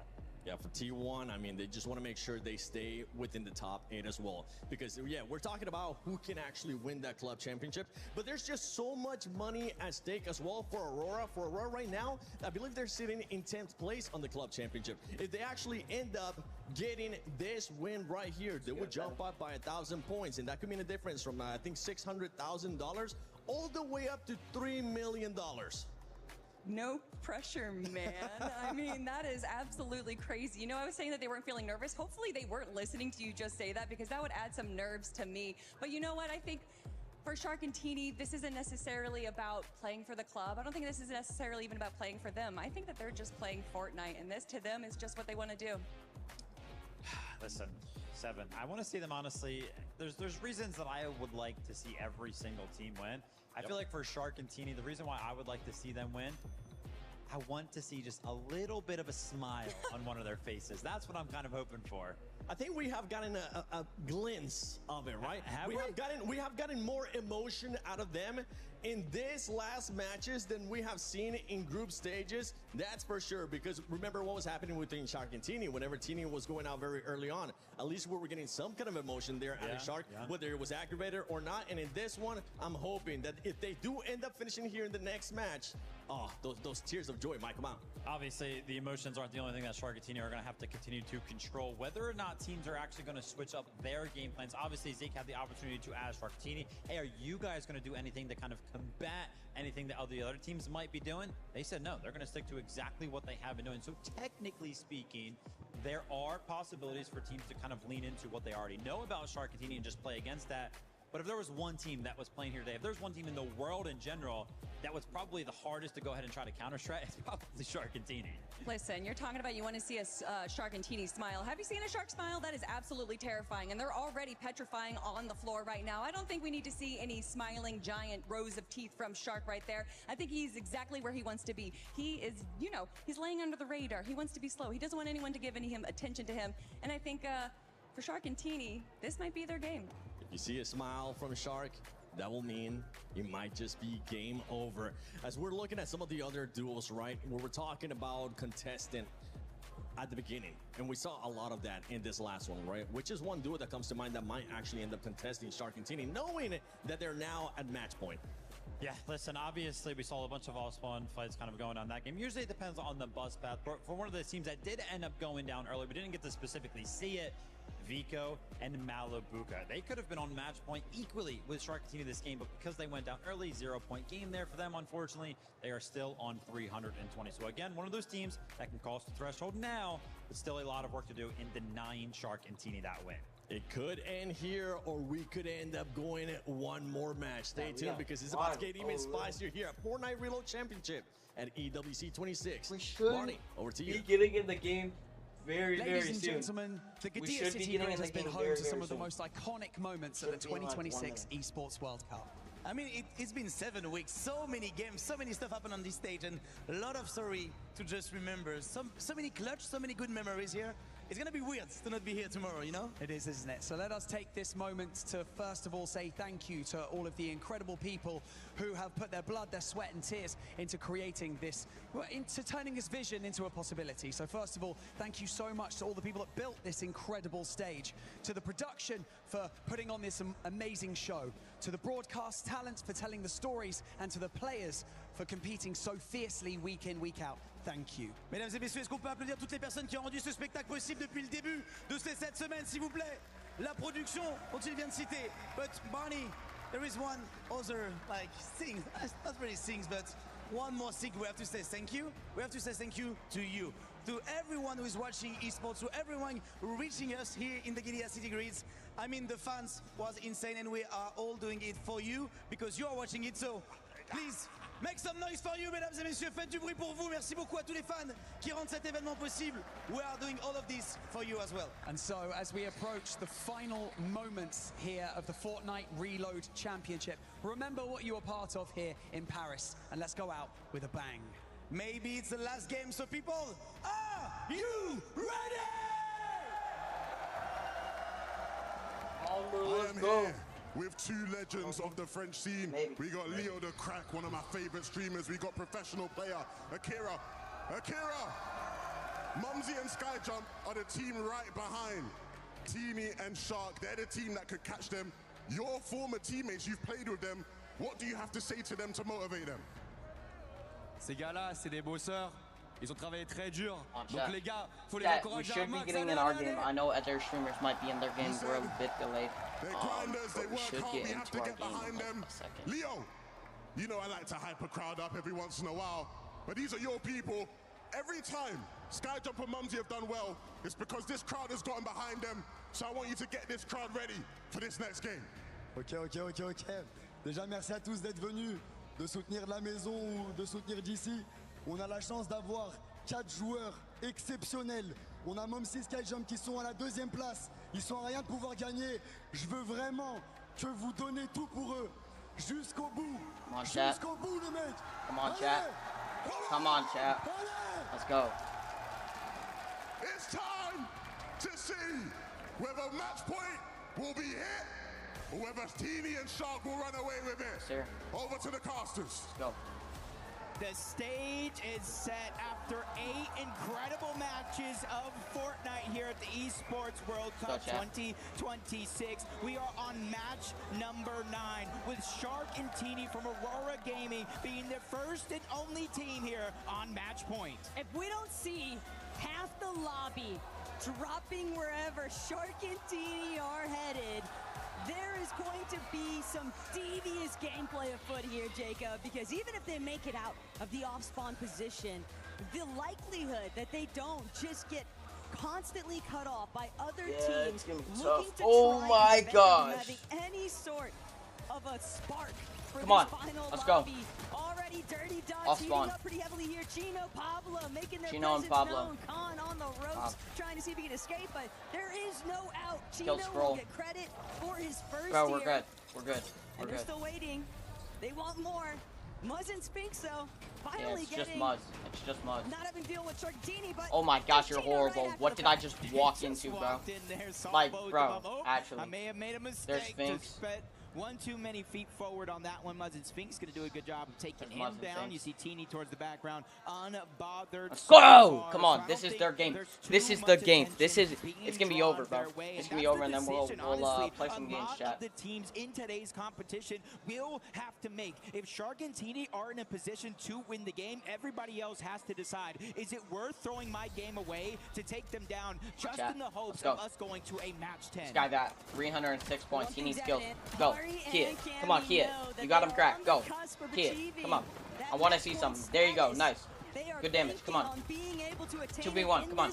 Come on, Coco. Come on, 2v1. Come on, bro. You shouldn't be taking damage. Come on. 2v1. There we go. Let's go. Come on. I'm trying to watch this, bro. EWC could be over, bro. It's been a 5-hour stream already. 5-hour stream already. Let's go. Keep going. It just makes it all the easier to try and prevent Shark and Teeny. What's good, Shark and Teeny? What's good, bro? Yeah, Keely's skills up. Chill, relax, be calm. Be calm, be calm, be calm. I would have tried placing a cone there. You see the slap splash is trying to come out for Z-Dog. Nice, good kill. He's gonna get caught out either good way. kill, good stuff. And Yes, sir. who steal that elimination away. No, and even though they still have to wait for this game to finish, relax, they are 11 points away from now being on match point. Taco, that's less than 4 eliminations. And Skyjump and Mumsy, big part of the reason why. There you go, nice crack. Yeah. Rush on that, Shark and Teeny. Come on, boy. Come on, bro. I'm trying to see this. I'm trying to see this. Come on, get that kill. Nice. Let's go. Get that finish. Yeah. Don't shoot at them, bro. Come on. This is it. This is it, bro. This is it. But he still has to try and avoid going out anytime soon. I can tell. Realistically be able to bring himself back into this one, but it is a tough blow to make that kind of aggressive run. I can tell, bro. The vision, but they might need to go back to the drawing board. Yeah, and at least it was Momsy who was not only able to stay alive, but you see him finding some med kits, knowing they're probably going to overstay their welcome deep into the zone. But if you kind of get a picture of the mini-map, there's not too many teams on the outskirts just yet. There might be solos floating around, but for Skyjump and Momsy, for now, it should be relatively safe as we continue to look around the lobby. 2 eliminations to start this game for Vico and Malabuka. They, too, need a resurgence here outside the leaderboard, but they are only around 24 points away as it stands. So they still need a couple more eliminations, or, honestly, just to make it inside of the top 10 or so. Bit unfortunate right now, though, for Z-Dog and Goopy. Ever since those initial eliminations that Z-Dog has suffered, Mumsy Skyjump definitely taking advantage of it. Creeping closer and closer towards that match point threshold. But even if they achieve it, they still have to play at least one more lobby. So it's about making it there and then preventing Shark and Teeny from having any level of success. And the problem is, Jacob, is that from second all the way down to 8th place, where Deemish and Darm entered this match 9 at 260 points. Realistically speaking, there is a chance for all of these teams to potentially catapult themselves into that match point threshold. I'm not ignoring the fact that we have seen Deemish and Darm throw up 18 match eliminations with a victory royale. That's enough to overcome the distance. Yeah, it's just the further down that leaderboard you go, it's almost a win-needed scenario. Let's go, chat. If you wanted to be on match point after this one, join the likes of Shark and Teeny, the only team to be on pace. Let's go, chat. Peterbot Pollo. Let's go. Needed roughly 87 points throughout the course of this game from here on out. Yes, sir. Come on. Match point. It could Let's go. be through eliminations. It could be through winning the game. Definitely have given them Shark and Teeny are going to win. Shark and Teeny are going to win. The curve, or at least where you would think a team like this caliber would stand, Shark and especially Teeny are since they're going to win. playing for the Falcons and the club championship as well. You can kind of see a little bit of a different approach to this game. Not as many kind of fights going down, 50-50s, solos just kind of get points. It just kind of seems a little bit more calculated this time around. Hey, Vico felt very confident that that last lobby was going to be the immediate match point threshold secured. And after they got eliminated so early on, Malabuka probably told them snap back to reality and lock in, because everyone else is catching up at a rapid rate here as Swizzy and Pixie looking to try and bring down Falcons, Peterbot and Pollo, but they will fall back momentarily. They had them a little bit on the run there though, but they're just seemingly more preoccupied with not getting caught out in any other third-party intervention. It's a smart idea to create a little bit of space here. But for Pete and Pollo, kind of readdressing the whole club championship series, that elimination feed already lit up with Sky and Scroll's names. As long as Peterbot and Pollo can maintain staying inside of the top 8 here, they will be able to contribute towards those club championship points and just help Falcons stay nestled inside that first place position for the weekend overall. Yeah, just kind of looking at the leaderboard, it does look like Sky and Scroll have been eliminated out of this game as well. HEAL just having a rough day, but we've seen Sky and Scroll have big comes back before, and I would think today could possibly be no different, but you still got a big team standing in your path. Shark and Teeny, who have seemed to have let the dust settle. They're not in any desperate situations like you see some others already at this stage of the game. Acorn and Bolts lurking around top side of Steamy. They're already inside of the zone. They're just waiting for somebody to make a mistake. Problem right now, though, for a duo like Faded and Khan is they're having to depend pretty heavily on securing some big elimination points. 3 duos having already been eliminated from this match 9 just means that end game might not be so topsy-turvy after all. We might see it thinning out at a much faster rate here in comparison to a lot of these past matchups, but more specifically, Peterbot and Pollo and everyone else inside this top 8 period of the leaderboard, they're just going to be looking to shut down. The moment that Shark or Teeny light up that elimination feed, it's just going to be the green light for everyone else to try and follow up and collapse. And I think Shark and Teeny as of now still way over in Dirty Docks. We might not see them for a little bit. 5th zone, that's where you typically see teams start to play a little bit safer. They don't want to get knocked. They don't want to get eliminated. Kind of get put in a blender, being forced to figure out how I'm going to make it to the next stage of the game. But for Skyjump and Momsy, rotating through Slurpee Swamp, you know they don't need to go ahead and use too many of their own resources. A lot of barrels that they can go and replenish the HP, the shield, anything that they need. They just need to be very, very aware, careful of how many other players are rotating in and around their current position. At a bare minimum, 3 eliminations would guarantee that match point. So even if they should stumble here in game 9 and find themselves wiped out of the lobby entirely, so long as they cross 350 points, everything else is kosher. But then they are also depending on somebody else in the lobby to stop Shark and Teeny in their tracks and not allow that Victory Royale to break through.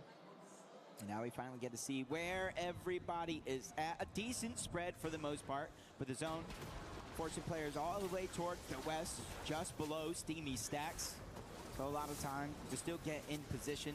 Just like Hari and Cammy, you see they're not too far away, but they are close by, basically rotating parallel to Vico and Malabuka. They got a hint of where another team is at, but I'm not sure Vico and Malabuka felt the same. But with the elevation of that bridge, they might be able to get a bird's eye view onto them slowly rotating into the zone. Malabuka, Vico, too many whites to play with. They'll be able to full heal before they opt to utilize that launch pad and make their way closer towards that edge of zone. Teeny, Shark, recognizing the fact that they were going to need to go cross-country for this one based on how this zone is pooling over across that western side of the map. Now it's just about making sure that they don't get snuck up on by another team already kind of lying in the wings here. Salva, Yasin could be the ones to put them down potentially. Shot's not going to connect there onto Teeny just yet, but pressure's on. Everyone else looking up onto these rooftops, but Shark and Teeny, they'll be able to hold their own for right now. Yeah, I don't think anybody knows it's them just yet, but that would have been a good shot and a good moment to capitalize. Kind of take the only match point team out of the game, guaranteeing we at least go to a match 10, but they're going to stay alive, so the threat is looming around every one of these corners still. Peterbot and Pollo slowly but surely making it in. Come on, Chow. Right in the center I think we got it, bro. So far. I'm not gonna lie. Relatively even ground. Outside It's of the very south side of the map where Logjam Lodging is actually at, and that's where Teeny and Shark have already positioned at. Malabuka, Vico, also somewhat local to where Shark and Teeny are located. I think it's very currently, possible, but Pete and Pollo, they need a big moment here in game 9. Just don't say anything. Victory Royale would certainly be the cherry on top, of course, but Xane's last hope currently, Jacob. Things are looking a bit dire right now because Cammy, Hari, Vico, Malabuka, Skyjump, Momsy, every single one of them, at least being across that 300 points spot to begin with, they're just going to have that much more feasible of a time of actually securing match point in advance. Tough spot to be in if you're Sky Jump. It's not over just yet. Momsy will at least have a chance to try to get back in the game, but he is definitely being put on the clock. Sky Jump just kind of looking for any bit of resources. He's at a decent amount of distance between him and the next closest team, but that position is going to be given away. Momsy rebooting right back on in. You got a couple teams trying to go ahead and fire off in the distance, but not taking the green light just yet. But it does look like Vico and Malabuka, they might be trying to take the bait. They know somebody in there has absolutely nothing to their name. Shark and Teeny seeing it all play down as well. They're putting pressure down from above. And this is right after getting these eliminations, getting that knock on to Momsy, just making it tougher and tougher for their closest competition because Vico and Malabuka have just fallen as well. And Vico Malabuka, they needed this lobby. They know that now their fate is going to rest in the control of what Shark and Teeny are able to accomplish. The frustration is obvious, but for Shark and Teeny, you can't just go on autopilot. You can't just think that it's a guarantee, it's a lock, because they still need to get the win. And who loves to play spoiler to that more than Peterbot and Pollo? I'm not sure if they got the clue. If they got a memo, that's them underneath. That is the biggest threat to everybody in this lobby. Peterbot and Pollo. Team Falcons have positioned themselves accordingly, even getting a bit of information on Sky Jump Momsy, Kanata and Victor B. The only other NA team inside of the top 10 thanks to that victory royale, but they just lack a little bit of attention there. Shots coming in from the side. Peterbot's shield gets dropped just like that. That last mammoth shot had connected though onto either Shark or Teeny. Maybe would have seen the tide start to shift, a little rocking of the boat here. Cold Rapid under a lot of pressure currently though, but Pete, he's still not super healthy. Pollo's actually going to end up finding the bulk of the lobby focus, but Cold and Rapid just alongside them cannot avoid all of this suppressive fire. Cold will be claimed for it, and the lobby just continues to victimize some of these teams. That combat SMG is just so daunting when it's spraying into your box. Yamzo tries to go for a quick play, but he has to abandon ship. Peterbot doing a good job of just kind of closing the covers, trying to be as aware as possible. Placement points have not even started to set in, and he's one of 2 solos. Momsy and Sky Jump, Shark and Teeny.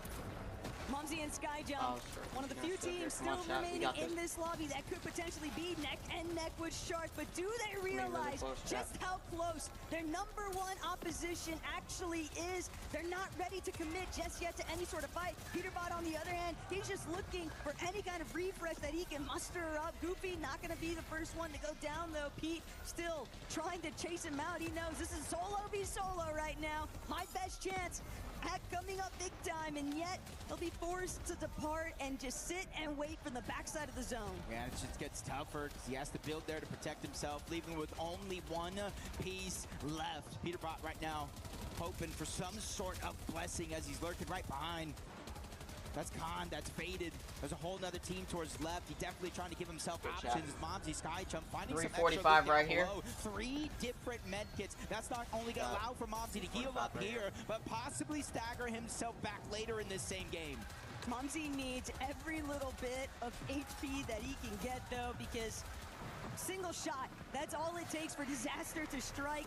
Only 5 points away from hitting that match point threshold, but Peterbot has fallen. That's going to be Falcons duo no longer in the mix up here, as now Shark and Teeny being isolated, looking down, trying to see if they can get some pressure onto Pixie, but Admin is ever to watch overhead, trying to make sure that nobody else is going to overcross them and overtake.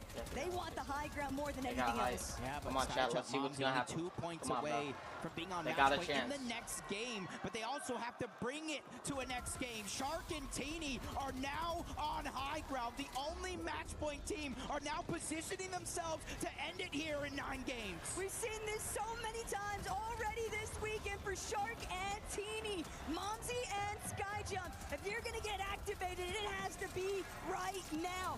Shark and Teeny cannot afford to be left to their own devices here on height, because we already know just how commanding they are when it's in their control. Fukun and Minifio starting to be forced even further down into the dirt. All the while, Shark and Teeny, the world is their oyster. Finally, they'll get chopped, but they already managed to prevent any sort of fall damage off the Flowberry Fizz. Shark Teeny, they were able to catch himself. That's huge. Fizz, Shockwaves, they've regained their composure up above. Even with Goofy going down, placement points setting in. There's more teams looking to join them on match point, but they have to figure out a way to force another game, because Shark and Teeny looking up and contested up until now. Another team goes up. Shark drops to 37 HP. Teeny's going to fall. Shark needs to be the savior here for his team. He has to stay alive. It's Swizzy, it's Pixie. They're the ones that are looking to bring us to another game. Swizzy and Pixie, they really wanted to get us to another game. Entire tournament here, because Shark's still even alive. though he's still alive, barely he's any just so hurt. Only 10 bits remaining in this Flowberry Fizz. He has to siphon anything that he can get. But Pixie and Swizzy, another one onto Romero. Dude, Pixie's actually about to get there. They are racking up the points. Wow, Shark can't get the shot to line up. Skyjump and Mumsy just crossed the threshold. We're going to see a game 10. Wow. Seeing game Hopefully 10. you guys at home We are didn't seeing have game anything 10, to do today, because we have a long road ahead. Hari's here trying to play for that match point I think as Pixie's well. gonna win. 339 points. He wants to be one of 3 teams to try to make it there in this next game. Swizzy and Pixie as well. Ton of points left, but Hari's dream of being on match point is cut short by Josh and Iamzo. These guys have been playing spoiler for the past few matches, it seems like, and they're not intending on slowing down. Yasin also gonna be claimed. I didn't even know they were here, bro. Control is purely I haven't seen them at their favor, but Swizzy, Pixie, they're ready to drop. They've already got the connection. Darm's gonna be pieced apart. Nobody tries to go forward, but Swizzy lost so much HP along the way. Iamzo and Josh, they're trying to send it. They absolutely shred the HP and shields of Team Havoc. And it's Elite down below, 2v2 situation. Resources for both teams are dwindling. Big shot from Swizzy on the side. Josh is dead. He also win a 1v2. There goes the first knock, and it's him versus the world. Swizzy versus Iamzo, 15 HP. Wins. And wow. it's not going to be And enough. this is the updated leaderboard chat. It doesn't matter what's Dude, happening Josh's in the dad's past, gonna go because insane. the future is now. Josh and That is the Iamzo leaderboard chat. desperately needed this. It's not going to put them into that match point threshold, but they might just get a chance. We saw everything crumble for Shark and Teeny, and I would anticipate a very similar fashion, Jacob, for everyone else that is currently sitting on match point, aka Skyjump and Mumsy, 2 different duos, public enemy #1. We haven't seen too many teams go up and actually contest the high ground. We haven't seen too many fights in the last 4 days when it comes to Fortnite on the high ground. But Shark and Teeny on match point, the lobby bro, Shark and Teeny almost had that too. pressure that they were in, and they executed to take them out. And now we have 2 teams on match point. But man, kudos to Pixie and Swizzy. They made it close. For a moment, it looked like we're gonna have to wait a a while. different way entirely, but just getting a chance to even break through what Iamzo and Josh are going on. And you're back, I'm going up. No, I died. Corner? He has siphon, I think. You're still 9 points off. Nice! Calm, cool, collected. Good information. Say, hey, he might have Siphon, might have more HP than you would think in that situation, but Iamzo, nonetheless, with a huge HP and shield advantage, of course, closes that one out. He's a little bit of a distance away, but not only securing a little bit more prize money if the tournament ends now, but getting that much closer to hopefully being on match point. Now, they definitely needed that, because the Victor Royale points alone are going to really help swing them, have much more favorability in terms of just getting close towards that match point threshold, because at this stage, Hari, Cammy, they're also sitting right at 342 points.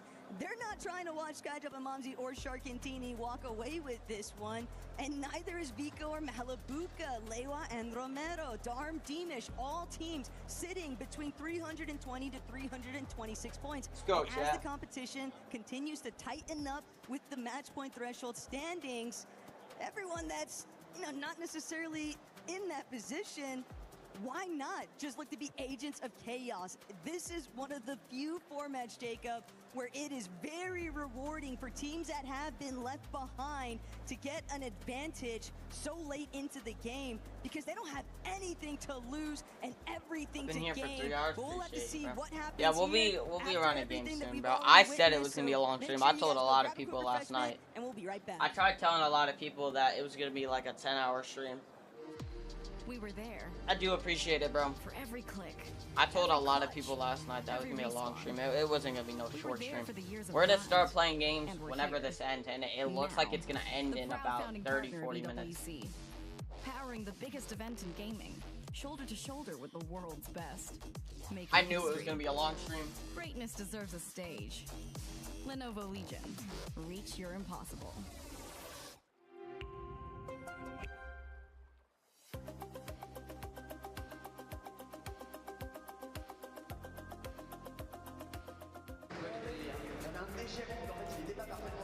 Yeah, I knew it was gonna be a long stream, bro. I've been live for 5 hours. The first 2 hours, bro, it was like 5 a.m., bro. Like, not too many people were showing up at 5 a.m., bro. It was 5 a.m., bro. I wasn't expecting anyone either. And also, maybe the biggest event here at EWC today because of the Club Championship. Falcons have the gold. Carl Jr., he is playing up later on, has a really tough group to get through into that top 8. We've already lost one member from AGL, though, in our very first game. He crashes out. Binks, not a great performance from him. You'll be really disappointed. He was tipped to finish within the top 6, but he would have been picking up points for AGL. That was our consideration. They still have one more player. It feels like Falcons and all the other single-player games, they've got like 4 or 5 players. AGL have 2 here in Trackmania. We've got Gwen going up in his matchup today. Right this second, if he gets through, that's a top 8, that's placement. If he can go further, that is the big question, but people are expecting him to qualify here. Which I think at this point AGL need, because on our stage they have found themselves at the bottom of the lobby right now. This could be their only saving grace. I mean, we're gonna have to see what happens. As more updates come out, we'll make sure we check back in with Chris as well and keep you updated on how it's all going. What a last game that was. The most important thing here, Vivid, is we go again. Game number 10 is coming up. Sharkantini went down early, but what a game for Swizzy and Pixie. Swizzy and Pixie, incredible stuff there, right? Kind of joining in the contention. I think it's like top 6 that they are. I know they crossed the 310-point threshold. But the reason why I wanted to talk about Swizzy and Pixie, because during that Game 5 to Game 6 breaks, I actually had the opportunity to talk to them. What's this? Like, hey, is Fortnite? Yes, this is a Fortnite tournament. This is Fortnite EWC. So we're having a tournament. I'm in Fortnite's like broadcasting thing, where basically we can watch the broadcasters. Basically the tournament's almost over. It has been a 5-hour tournament. It's been a really, really long tournament. We will be playing with people if you want to play. We will be playing in like 30 to an hour. We have to wait for the broadcast to get the game ready. But yeah, we're playing the tournament. Or we're not playing the tournament. We're watching the tournament. And unfortunately, one of the games just ended. You came at like the worst time. The game just ended, so we have to wait a while. They're getting the game all ready. They're giving people the time to talk. But it's literally about to end. This is the final game, probably. This is probably the final game. Potentially the final game for them. Will it even be? Yeah, potentially. But I do think it's going to be the final game. I'm sure the players are ready. Are the crowd ready for and then after the tournament, I'll be playing games with people, and then I'll hop off stream, because it's been a long stream, bro. It's been a 5-hour stream. I started this at 5 a.m. I started this at 5 a.m. Been blessed. Yes, bro, we thought 5 the a.m. tournament would end there. I woke up and did not feel like crucial doing this. match number And now 10 I feel with amazing. Shark and Teeny leading the pack, 383 points. So yes, on match we are watching point with Fortnite. Sky Jump and Momsy. There's a Not too leaderboard, far but away, we don't really need that leaderboard because I have the leaderboard way faster. I upload the leaderboard right after someone wins a game. This is literally the leaderboard right here. If you need it. With what's been unfolding before our yeah, their very leaderboard eyes, takes especially so long after to that see. Game 9, I got the leaderboard and the instantly, way bro. that Yamzo and Josh were even able to like kick it So in. first place, to you got another Shark. level. And then yeah, you can look at that, but it's at the bottom to left try of the and screen. catch right back up to that match point threshold. And while the odds might be against many of our competitors, especially those who aren't within The game that is coming right. match point security spot. Yes, so chat, this might be the final game. You still need This might be the final game. good game in order to really seal the Yeah, deal. chat. We'll see. And there are We'll just see what's so gonna many happen, bro. competitors outside of that match point range that could hit We'll it see. in this game 10. We still don't know who's gonna win, bro. It's just It's going to be about completely who random, finds bro. Skyjump and Momsy, Shark, and Teeny first. Yep, and I really thought throughout the course of at least the early game, the mid game, there'd be a few teams trying to go on the hunt to take down Shark and Teeny. That way they have a chance to go another game. But Shark and Teeny land all the way in the back towards Dirty Docks. The zone Max pulled far away. That allowed for Shark and Teeny to stay there for so long and trying to dodge dangerous moment after dangerous moment, so they didn't have to deal with a lot of these teams. Here we go. Yanzo. Josh, though. Here we go, chat. Come on. Not gonna worry about Chat, it too I'm much, hoping but this is like the final game first so we can play some games, elimination bro. highlight. We've been watching for a while, bro. We've been watching for 5 hours. Break, but hey, everyone is trying to make their presence known.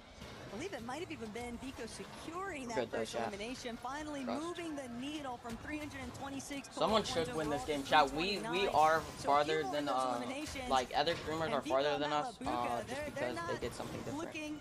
That I know what Higgs and everybody's doing.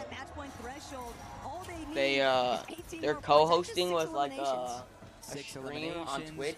If they make it And that's the EWC broadcast, and that's how they're showing it. Hoping to have a miracle run to end the tournament, keep themselves in contention of that club championship. But our team in first place, the first one to meet match point over at Dirty Docks. They find their first elimination on to Stark gets Muzz, his and this first is kill. almost a repeat of what went down in that last game. It was Muzz and Sphinx kind of stuck in the blender, unable to really catch themselves a moment to get out of it. Feels like I'm in the Twilight Zone, though, watching Muzz just be eliminated in such stylish fashion by Shark there. Mammoth pistol shots are just so clean. It's normally Muzz that we're used to seeing have that Sphinx is kind dead. of aim, but Shark and Teeny are really giving this entire lobby a run for their money. Skyjump and Momsy, we know that they suffered. It's a an early $3 million elimination tournament, by themselves, the way, bro. Sky and Scroll, If you're still here. how long can they really keep Skyjump and Mumsy at bay before somebody else decides to intervene? Muzz just having that hard time we were talking about, goes down yet again. They spotted Sphinx out in the sky as well, so trying to give him a rough start. Skyjump and Momsy, they get their get back, taking down Sky, making sure they get all the loot that was once theirs. And you can kind of see them already making their way on over towards the eastern side of the map. They are hunting to try to figure out where Sky is at, how they're going to get the elimination onto Reboot, but they're also inching themselves closer and closer to the area of Shark and Teeny. Look, they're already on the perimeter of this eastern side of the zone, and sure, while picking up this elimination onto Scroll would be a nice little addition, ultimately, they're just looking to be the cutoff point. They don't want Shark and Teeny to get by. They are hoping to shut them down and be the only match point team within capabilities of securing a victory royale. But Scroll, the moment that he goes for the finish, Skyjump there, immediately ready to pick his teammate back up, protect the loot, and hold things strong. But now, another player coming into the mix at a rapid rate. Skyjump, he's in. Chat, I'm gonna go to the bathroom. I'll be right back, chat. I'm gonna keep this up. Looks like Shark is getting into another fight. I will be back, chat. I'm gonna let you guys just keep watching this. I will be right back. The only ones with a chance to win it here, and it's Skyjump on the back foot. No shield, less HP because another shot is going to land. Momsy for certain has made it back into this game, but Skyjump has now been put on respawn. And this is where it starts to get really dicey now. While I respect the gall from Skyjump and Momsy to try and shut down Shark and Teeny, instead they find themselves on the receiving end of a lot of aggression here. And Shark Teeny, they're already scanning the skies. They're ready to follow exactly where they know Skyjump and Momsy's honing beacon is taking them to off that fresh reboot. Big rift in the sky. Well, if you didn't see that, it makes a loud noise, and they immediately are following it. They now know it's him, confirmed with that first elimination, but they hear more than just one player over there. A bit of noise. They don't want to continue rotating on over. Either way, Skyjump is going to go down again. The reason why Shark and Teeny didn't rotate is exactly because of that. The squad from Elite Esports was the one holding that mountain. Very smart pullback there from Shark and Teeny. Just no reason to overextend. they're going to leave it up to the rest of the lobby to continue just applying this steady pressure, and they'll loosely try to follow. Skyjump going to be forced to head a separate direction since booming base was clearly not an option, but with Shark and Teeny still able to split Momsy and Skyjump cleanly down the middle, and now also recognizing Faded Khan right next to that supply drop, also going to be the ones just continuing to prevent Momsy from reuniting with Skyjump. Luckily for him, though, Khan and Faded don't actually push on over. So they work as a deterrent to stop Shark and Teeny from pushing on over, and they don't do it themselves, which is kind of giving Skyjump and Momsy a breath of fresh air here. And I say that kind of loosely because they are nowhere near each other at all. Skyjump, Momsy having to work as solos. Meanwhile, Muggs comes back in, trying to get a cheeky advantage onto Shark and Teeny, but he gets caught out once more, sent right back on over to the reboot. Jacob, I don't know if you just watched what's been taking place here, but Shark is just not human right now. This kid's aim is just on another level. Every single shot just connecting effortlessly. He is playing so smooth right now, and I think it's all because you've got to wipe that last game fumble out of your mind. You have to start getting, you have to act like none of those problems are going to reoccur, and at this rate, if they're able to maintain such a strong footing in this lobby and can carry this momentum into the end game, we're going to have to look at Swizzy and Pixie even more still to see whether or not they're going to be the main ones to challenge for the high ground later on. Just a second inside of that building. This finds Salvatore and immediately take him down. Skyjump gets found out again. Lewa and Romero get that elimination. They spent so long on two different sides of the map as solos, just trying to go ahead and get as much loot as possible. And now one of them gets put right back to where he started before. Keyed in Foyo. Playing it safe with the bush. How many points does Fia have? Ready to make their next move. Skyjump and Momsy. That early game decision to aggress against Scroll. They had to have that time to elimination be at much faster than what it resulted in, because now they're just going through it time and time again. If it's not Sharkantini, it's somebody else. There are just so many choke points, and they can't find any sort of break. No one is allowing them to touch back down safely. Lewa and Romero also utilizing that opportunity to just get one bit closer towards that match point threshold. Cammy and Hadi only need 2 more eliminations. And the thing about that Team Falcons roster of Peterbot and Pollo, they will do what it takes to succeed, what it takes to give them a chance to win. If it means chasing down both of the teams on match point, it's something I feel like they do have it in them to do. It's just all about figuring out when and where those players are going to be found out. Momsy on the other side of the map, still trying to survive with the hopes of him and Skyjump being able to pull themselves back into this game. And so far, he's been doing a good job of making that the case. But Shark and Teeny, they run into trouble. Leviathan's duo of Lewa and Ramiro. We saw them already take down Skyjump, and now they're putting pain onto Teeny. Teeny will get an opportunity to at least pick a little bit of Blueberry Fizz. Lewa and Romero, they don't want to keep that action rolling. Shark Teeny will be able to create some space, and they might be very thankful currently that Lewa and Romero actually opted not to give chase here, not to go any further. Love the fact that Shark and Teeny, they're just playing with a lot of discipline here. Yeah, and they kind of came from around this spot on the map. This is kind of where they've been kind of floating around since they left that Dirty Dock. So they know most of this location is uninhabited for the most part. So they're going to go back, double check, make sure they have enough heals because they are waiting for the zone to open. Another team's kind of closing the gap, trying to get on match point. 323 points. Darm and Demas just 27 points away. 9 eliminations, placement points as well. They have a combination of both. We could see a third team join them Too much on match point. Feels so bad just seeing Muzz get bullied at this rate. They've really been going through it, but sometimes that's just the nature of reload. I just got 2 lightning sprays. Peterbot and Pollo, though, kind of shifting this That's all I get. direction. thinking back on the fact that the club championship still very much at stake here. While we know this is $1 million prize pool for the direct Fortnite competition, there is $7 million for a first place position on this club championship leaderboard for EWC finals. And since it's week 7, this is a crucial series right now for Falcons team overall, because if Pete and Polio can put themselves back into that top 8 position, forget about the match point threshold for a second and everything else. Just think about securing the ultimate W for your org on the weekend. Win for yourself, win for the org. Everyone gets to celebrate, but you still have to go up against this team I think Shark here. and Shark and Teeny. They are on I'm match not gonna point. lie.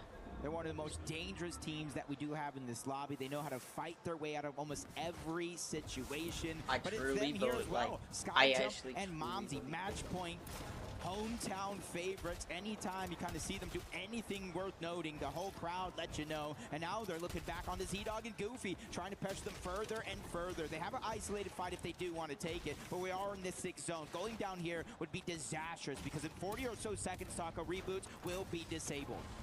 And given how the starting half of this lobby has already been for Skyjump and Momsy, they make the wise decision to just play it a little bit more passive, a little bit more safe. If they can get those shots in, then sure, they'll take them. But they don't need to risk anything else, because placement is the focal point. You can't tunnel vision on what might seem like an easy fight, because that's how the third-party mix-up comes into the play. Peterbot and Pollo, though, one more time. Pete trying to get a shot in onto Vico and Malabuka as they rotate on by. All of these teams, though, able to benefit from some of the goodies surrounding Slurpy Swamp. And just like that, reboots have been disabled. Max pull for Vico and Malabuka, but they're going to go ahead and make sure they're full HP and shield. They're going to keep their toes in that slurp water, at least for now. Shark Teeny see an opportunity for their drop down, trying to get it for themselves, but a whole nother team steals it away. But no harm, no foul. They don't get caught out of position. And that's the interesting thing. Game after game, you see it Shark and Teeny. They're always elevating themselves above all the chaos that goes down below. Hari, Cammy, they're just trying to survive it. They need 5 points. Hari's going to go down. Cammy's going to go down. And again, back-to-back games, they fail to make it to match point. Those final few points just so elusive right now for Cammy and Hari, and knowing that every single chance that they've had, just constantly like grabbing at smoke, it just keeps slipping right through their fingers. They just have to hope that neither Skyjump and Momsy or Shark and Teeny are able to win this match 10. But for Teamish and Darm, they are also still looking to try and secure that match point threshold. They've done an excellent job at getting a more isolated position. They're sticking towards that front side of zone. They've got to be wary, though. Vico Malabuka steadily pushing their way up closer and closer to where they're at. Shark Teeny, a bit elevated, not fully committing just yet towards the high ground, but they are in a position where they will have a substantially easier time of rotating forward off one of these overdrive grenades, likely to use that Flowberry Fizz combo with it. Cold getting taken out. Just too much of a mess right now on the other half of things from where Shark and Teeny are at, but hey, when you see a team so injured, why not close in further? Yeah, just make it harder and harder for them to survive. Teeny actually getting credit for that That's rapid elimination. Almost even looked like they were going to go over for the loot as well, but the zone pulling back up over towards the north, creeping closer and closer towards Slurpy Swamp, but not quite there just yet.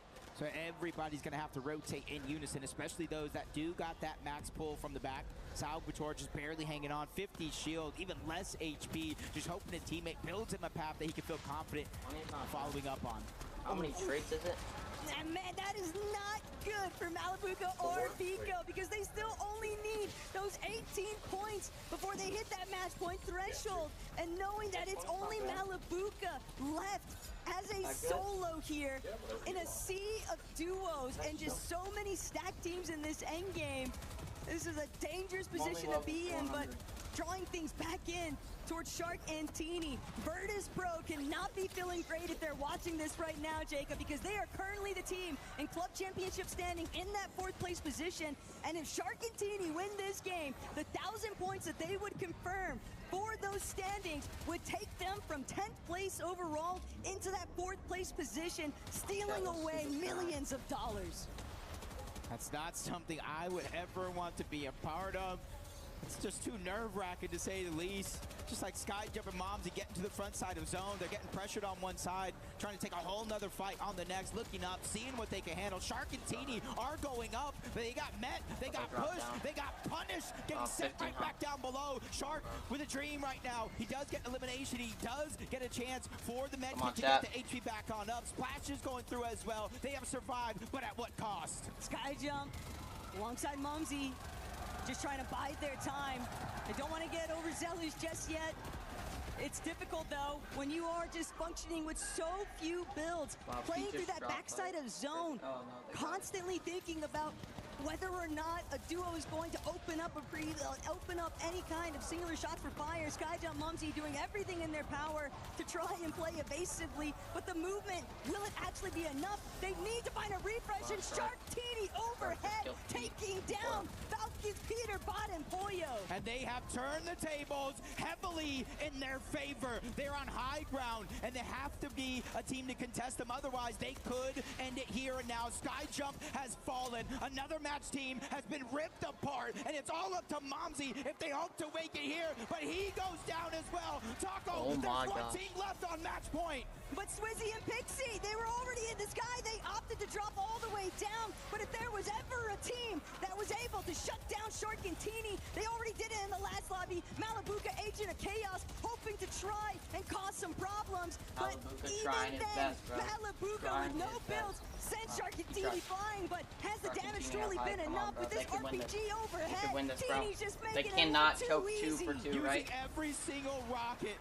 The exotic shockwave pistol couldn't even Come on, stop bro. him. Shark finds his way on back, They but do it not strikes choke again. twice, right? Teeny with a sliver of HP. Teeny's low. Shark being Teeny's low. dropped down to the low ground. Both of them I might looking have just for jinxed it. survival here. They're one of 5 teams left in this game, and they're officially out of match all together. A team from up above. Down goes Teeny. Shark is left by himself. No extra heals. He has to start his med kit here. I'm not sure it's going to be enough because he has to find a way to shockwave back in the zone, but nobody sees him back there. Mini Pio, Scroll, both fighting for the high ground. Shark has figured out a way to find his way back to the zone. Scroll takes a lot of damage. Shark is doing everything here and trying to survive until he goes down. Taco, we go.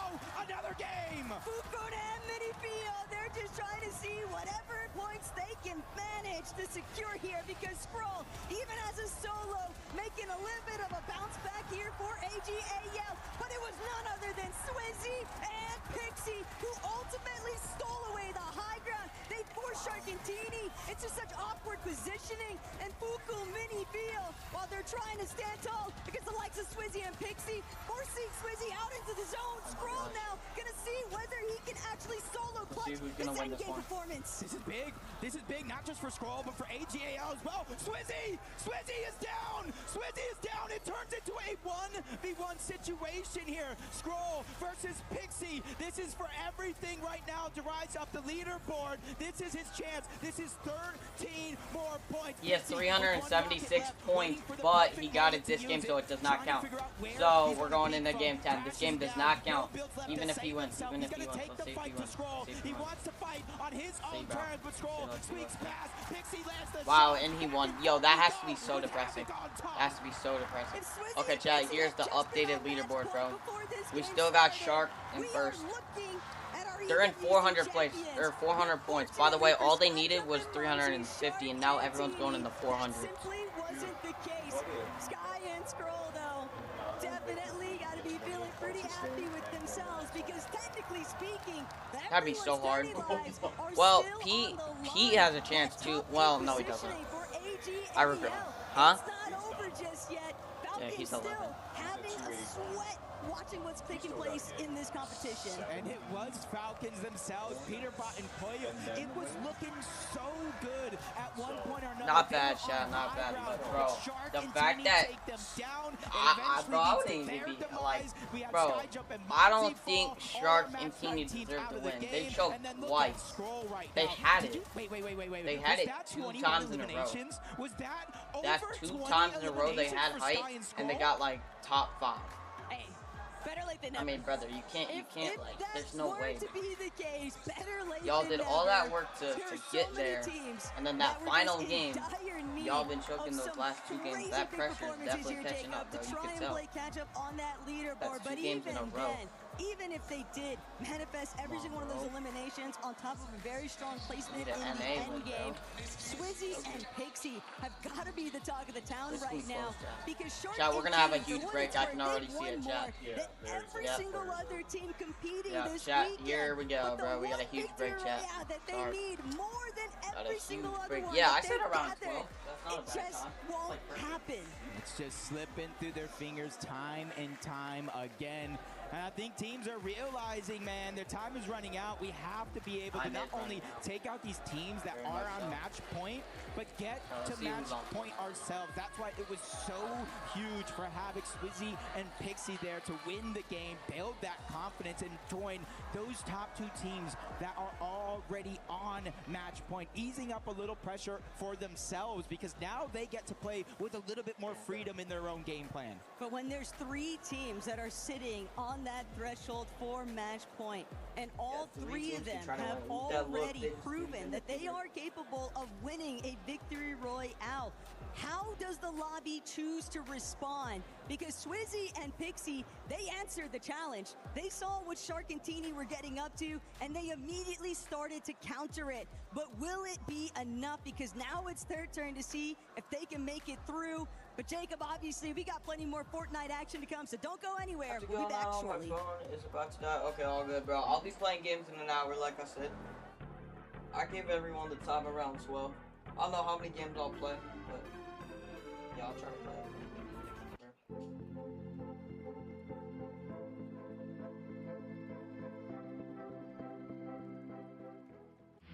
A lot of people are haunted by their past. I'm inspired by it.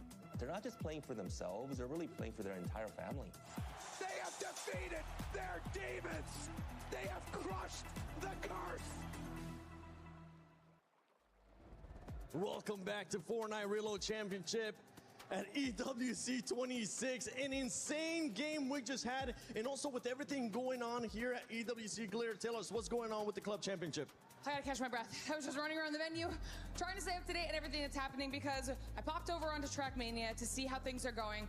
Obviously, one went out for AGAL, but Gwen lives and moves on to top 8, so AGAL are now guaranteed points. That means they close the gap between them and Falcons at the top of the leaderboard.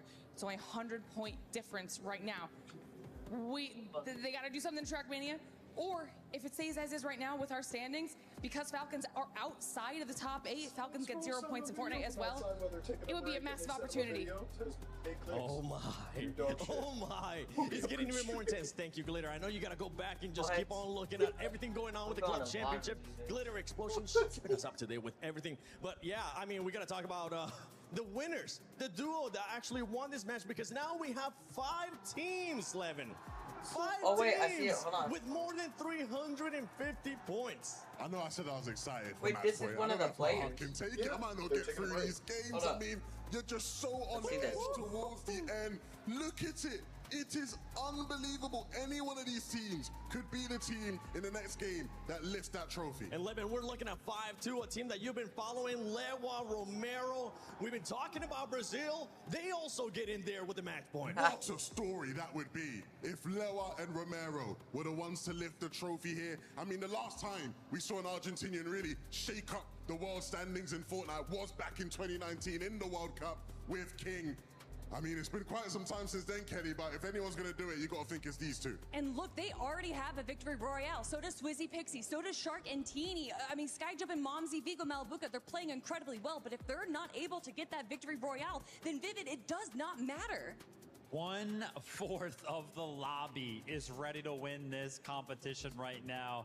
It is getting quite Dude, scary. this guy's We have about to entered hit territory 200K, where Dan. obviously, yeah, these top That 5 one teams, team, they yeah. want to win a game to end the competition. But now, all of the other 15 teams, they've got to win a game just to continue on, just to have a chance to kind of rise up the leaderboard in any which way that they can. And you want to talk about rising up the leaderboard, the stakes feel the heaviest for Peterbot and Pollo representing Falcons. Glitterbroker down 7.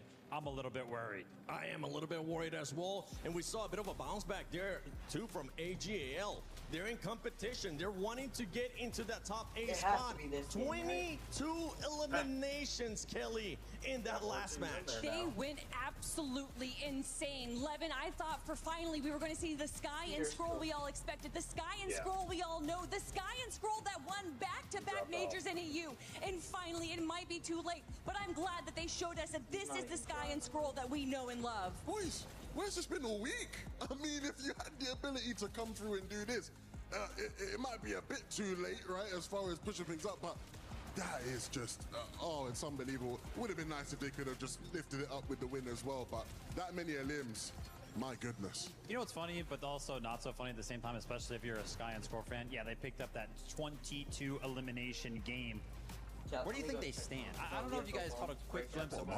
Yeah, they're in 16th right now. Even after that game counted, right? That is how far down the leaderboard they are currently before that game. So still a lot of work for them to be done, even after that incredible performance. The problem is, right, and Sky and Scroll showcases now perfectly. If you're any one of those teams in the match point range, if you're anyone that's even near getting towards match point, there are so many good players lower down in the standings, in that bottom half. If any one of them just has a pop-off game like Sky and Scroll just showed that they can do now, it can have massive effects on who actually has a chance to win one of these games. I mean, we've seen Salva, Tori, and Yasin being able to get a victory royale earlier on as well. And it was a bit poetic, too. At one point, we saw Peterbot and Pollo there with the high ground. And all of a sudden, out of nowhere, just a shark that's been stalking them, Kelly. I swear. Aurora just flies through and says, it's our high ground now. In the distance, I thought I heard the dun-dun, dun-dun. Done. And sure enough, Shark just flies through the air, and God, it was absolutely incredible. A shame that it was onto Peterbot and Pollo, who I do seem a little bit, hoping that they kind of step up, bring themselves into the top 5, into the the conversation. But Vivid, there's 5 teams up there to go in and to possibly qualify. Is this it? Is it going to go to game 11 and be done? Listen, my initial prediction was game 10, so we're kind of already past that point. I have no idea. We are in uncharted territories, even with this format alone. But yeah, going past game number 10 here, I feel like we have to talk about it. Sharkantini, the team that obviously hit match point first, right? Hit that 350-point threshold. Honestly, we were all kind of watching this game backstage, and we were like, oh yeah, it's done. Like Sharkantini, they just won the game. They looked like they were in such a good position. And honestly, you might be able to argue that for both of those last 2 games. Just in a blink of an eye, though, something happens to them. An unsuspecting play. I mean, this time around it was Swizzy and Pixie. What's happening to Sharkantini? This is now where we get into very scary territory for them. Because even in that last game, we all felt good about it. We're like, okay, this is it. It's got to be the game now. I think you can feel it here in the building. When these guys are on height, there's a bit of an edge, a bit of a nervousness of like, okay, this could be it. Yeah. But at any given moment, like you say, Vivid, someone might just go up and it just feels like it's just slowly slipping through their fingers. There's factors that are just quickly becoming out of their control. It's funny. We often talk about like that home crowd advantage. And right now the home crowd is, of course, rooting for the French teams. So anytime that they see anything negative happen to Sky and Scroll, or not Sky and Scroll, Sharkantini, they of course don't want them to win. So it's like they cheer. And that's got to be playing into it, right? That's got to start affecting them at some point. I'm with you. I'm actually thinking about that too, because every single time they get eliminated, this crowd goes absolutely nuts. I know they want to see more Fortnite, as I do as well, but it's got to start getting to them at some point, right, Kelly? Listen, I mean, you're talking about what's going on with the end of Sharkantini, and I don't think it's necessarily what they're doing wrong. I think everyone else is just kind of stepping up their game. That desperation's loading in. No one's trying to play this passively. Everyone is just going absolutely wild in these end games, and regardless of if you're regarded as the best fragger in the world, that doesn't really matter when you have 10, 12, 14, a bunch of people in the end of the lobby, all targeting you, all going crazy. But for Sharkantini, they've kept their cool. They've already gotten multiple wins, and I think they can do it again. And I think we're going to talk about what you were just being asked, which is it going to finish here? We've been doing a lot of pick'ems. We've been doing all the predictions. And if you haven't yet, make sure you go ahead and do some on the EWC Play app. Do your pick'ems. Let us know also on social media. Use the hashtag EWC and hashtag EWC26. And it's time for us to do a little bit of pick'ems, a little bit of predictions. Is it gonna end in this next match, Levin? Ooh, that's a tough question. I'm gonna say it is. I think this is our last match. We actually made some predictions earlier, and we did think it was going to be this match. So yeah, that's my prediction as well.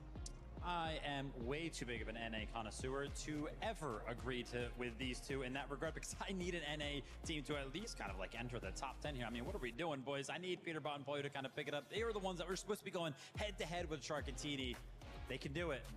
If they win the next like 2-3 games, they could win the competition. They can prevent them from winning. I'm calling on the boys. We have 2 more duos that could actually end up reaching within range, too. Easier range, some people would say. 5 points and 9 points, especially for T1.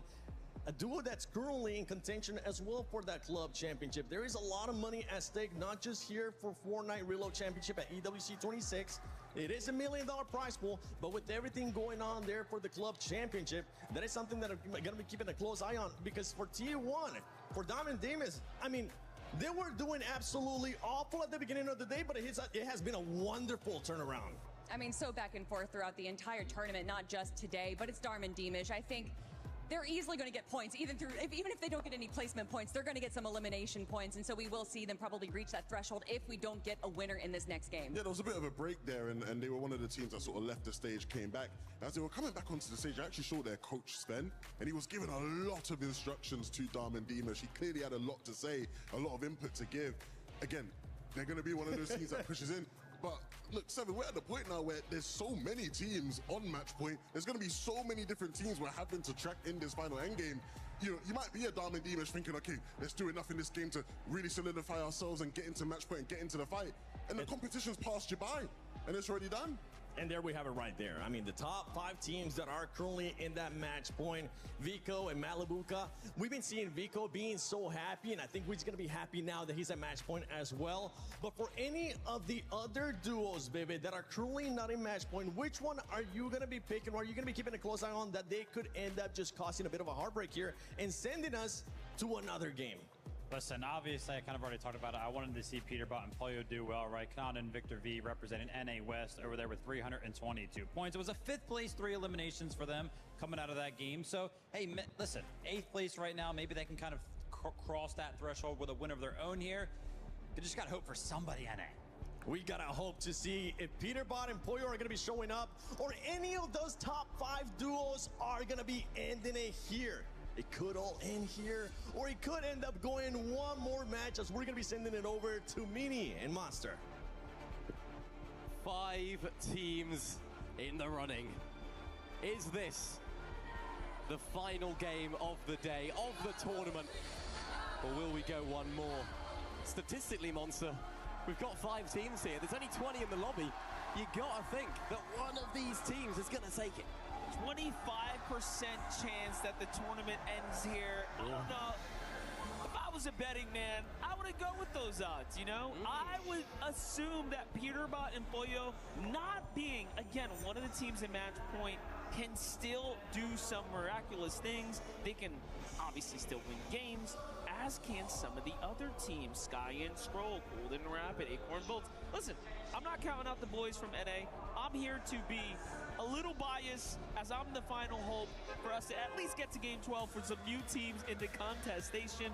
But realistically, if that did happen, Game 12, we'd have... Okay, chat, I heard the Battle Pass. I'm back. My bad, chat. That was one of the longest breaks they've ever had. I'm not gonna lie. A betting man's game. But chat, we're finally back. See what it means. Game 11 on the way. Players are locked in. So 25% like they said. I'm hoping someone wins here. Vico, Malibuca, Liwa, Romero. It's been a while. I thought it was going to be 2 games ago, maybe. 1 game ago. But we'll see. Here we go. Everyone else's key. Dang, GG's. Oh, they both done. Which teams will be looking to break into that top 5? GG's. 350 point threshold, remember. One of those is, of course, Hari and Cammy. Not the greatest start for them, though. I feel like reality has set in. When you look at the drop now, no more of that hot drop stuff we saw before from the teams inside the top 5. They've done what they needed to. Instead, it's Kami and Hari here. You see them trying to go ahead and send Shari to go ahead and find some eliminations, as Khan and Fado are going to get the first little sample of that here onto Mini Pio. But already adjustments being made, even in that last game.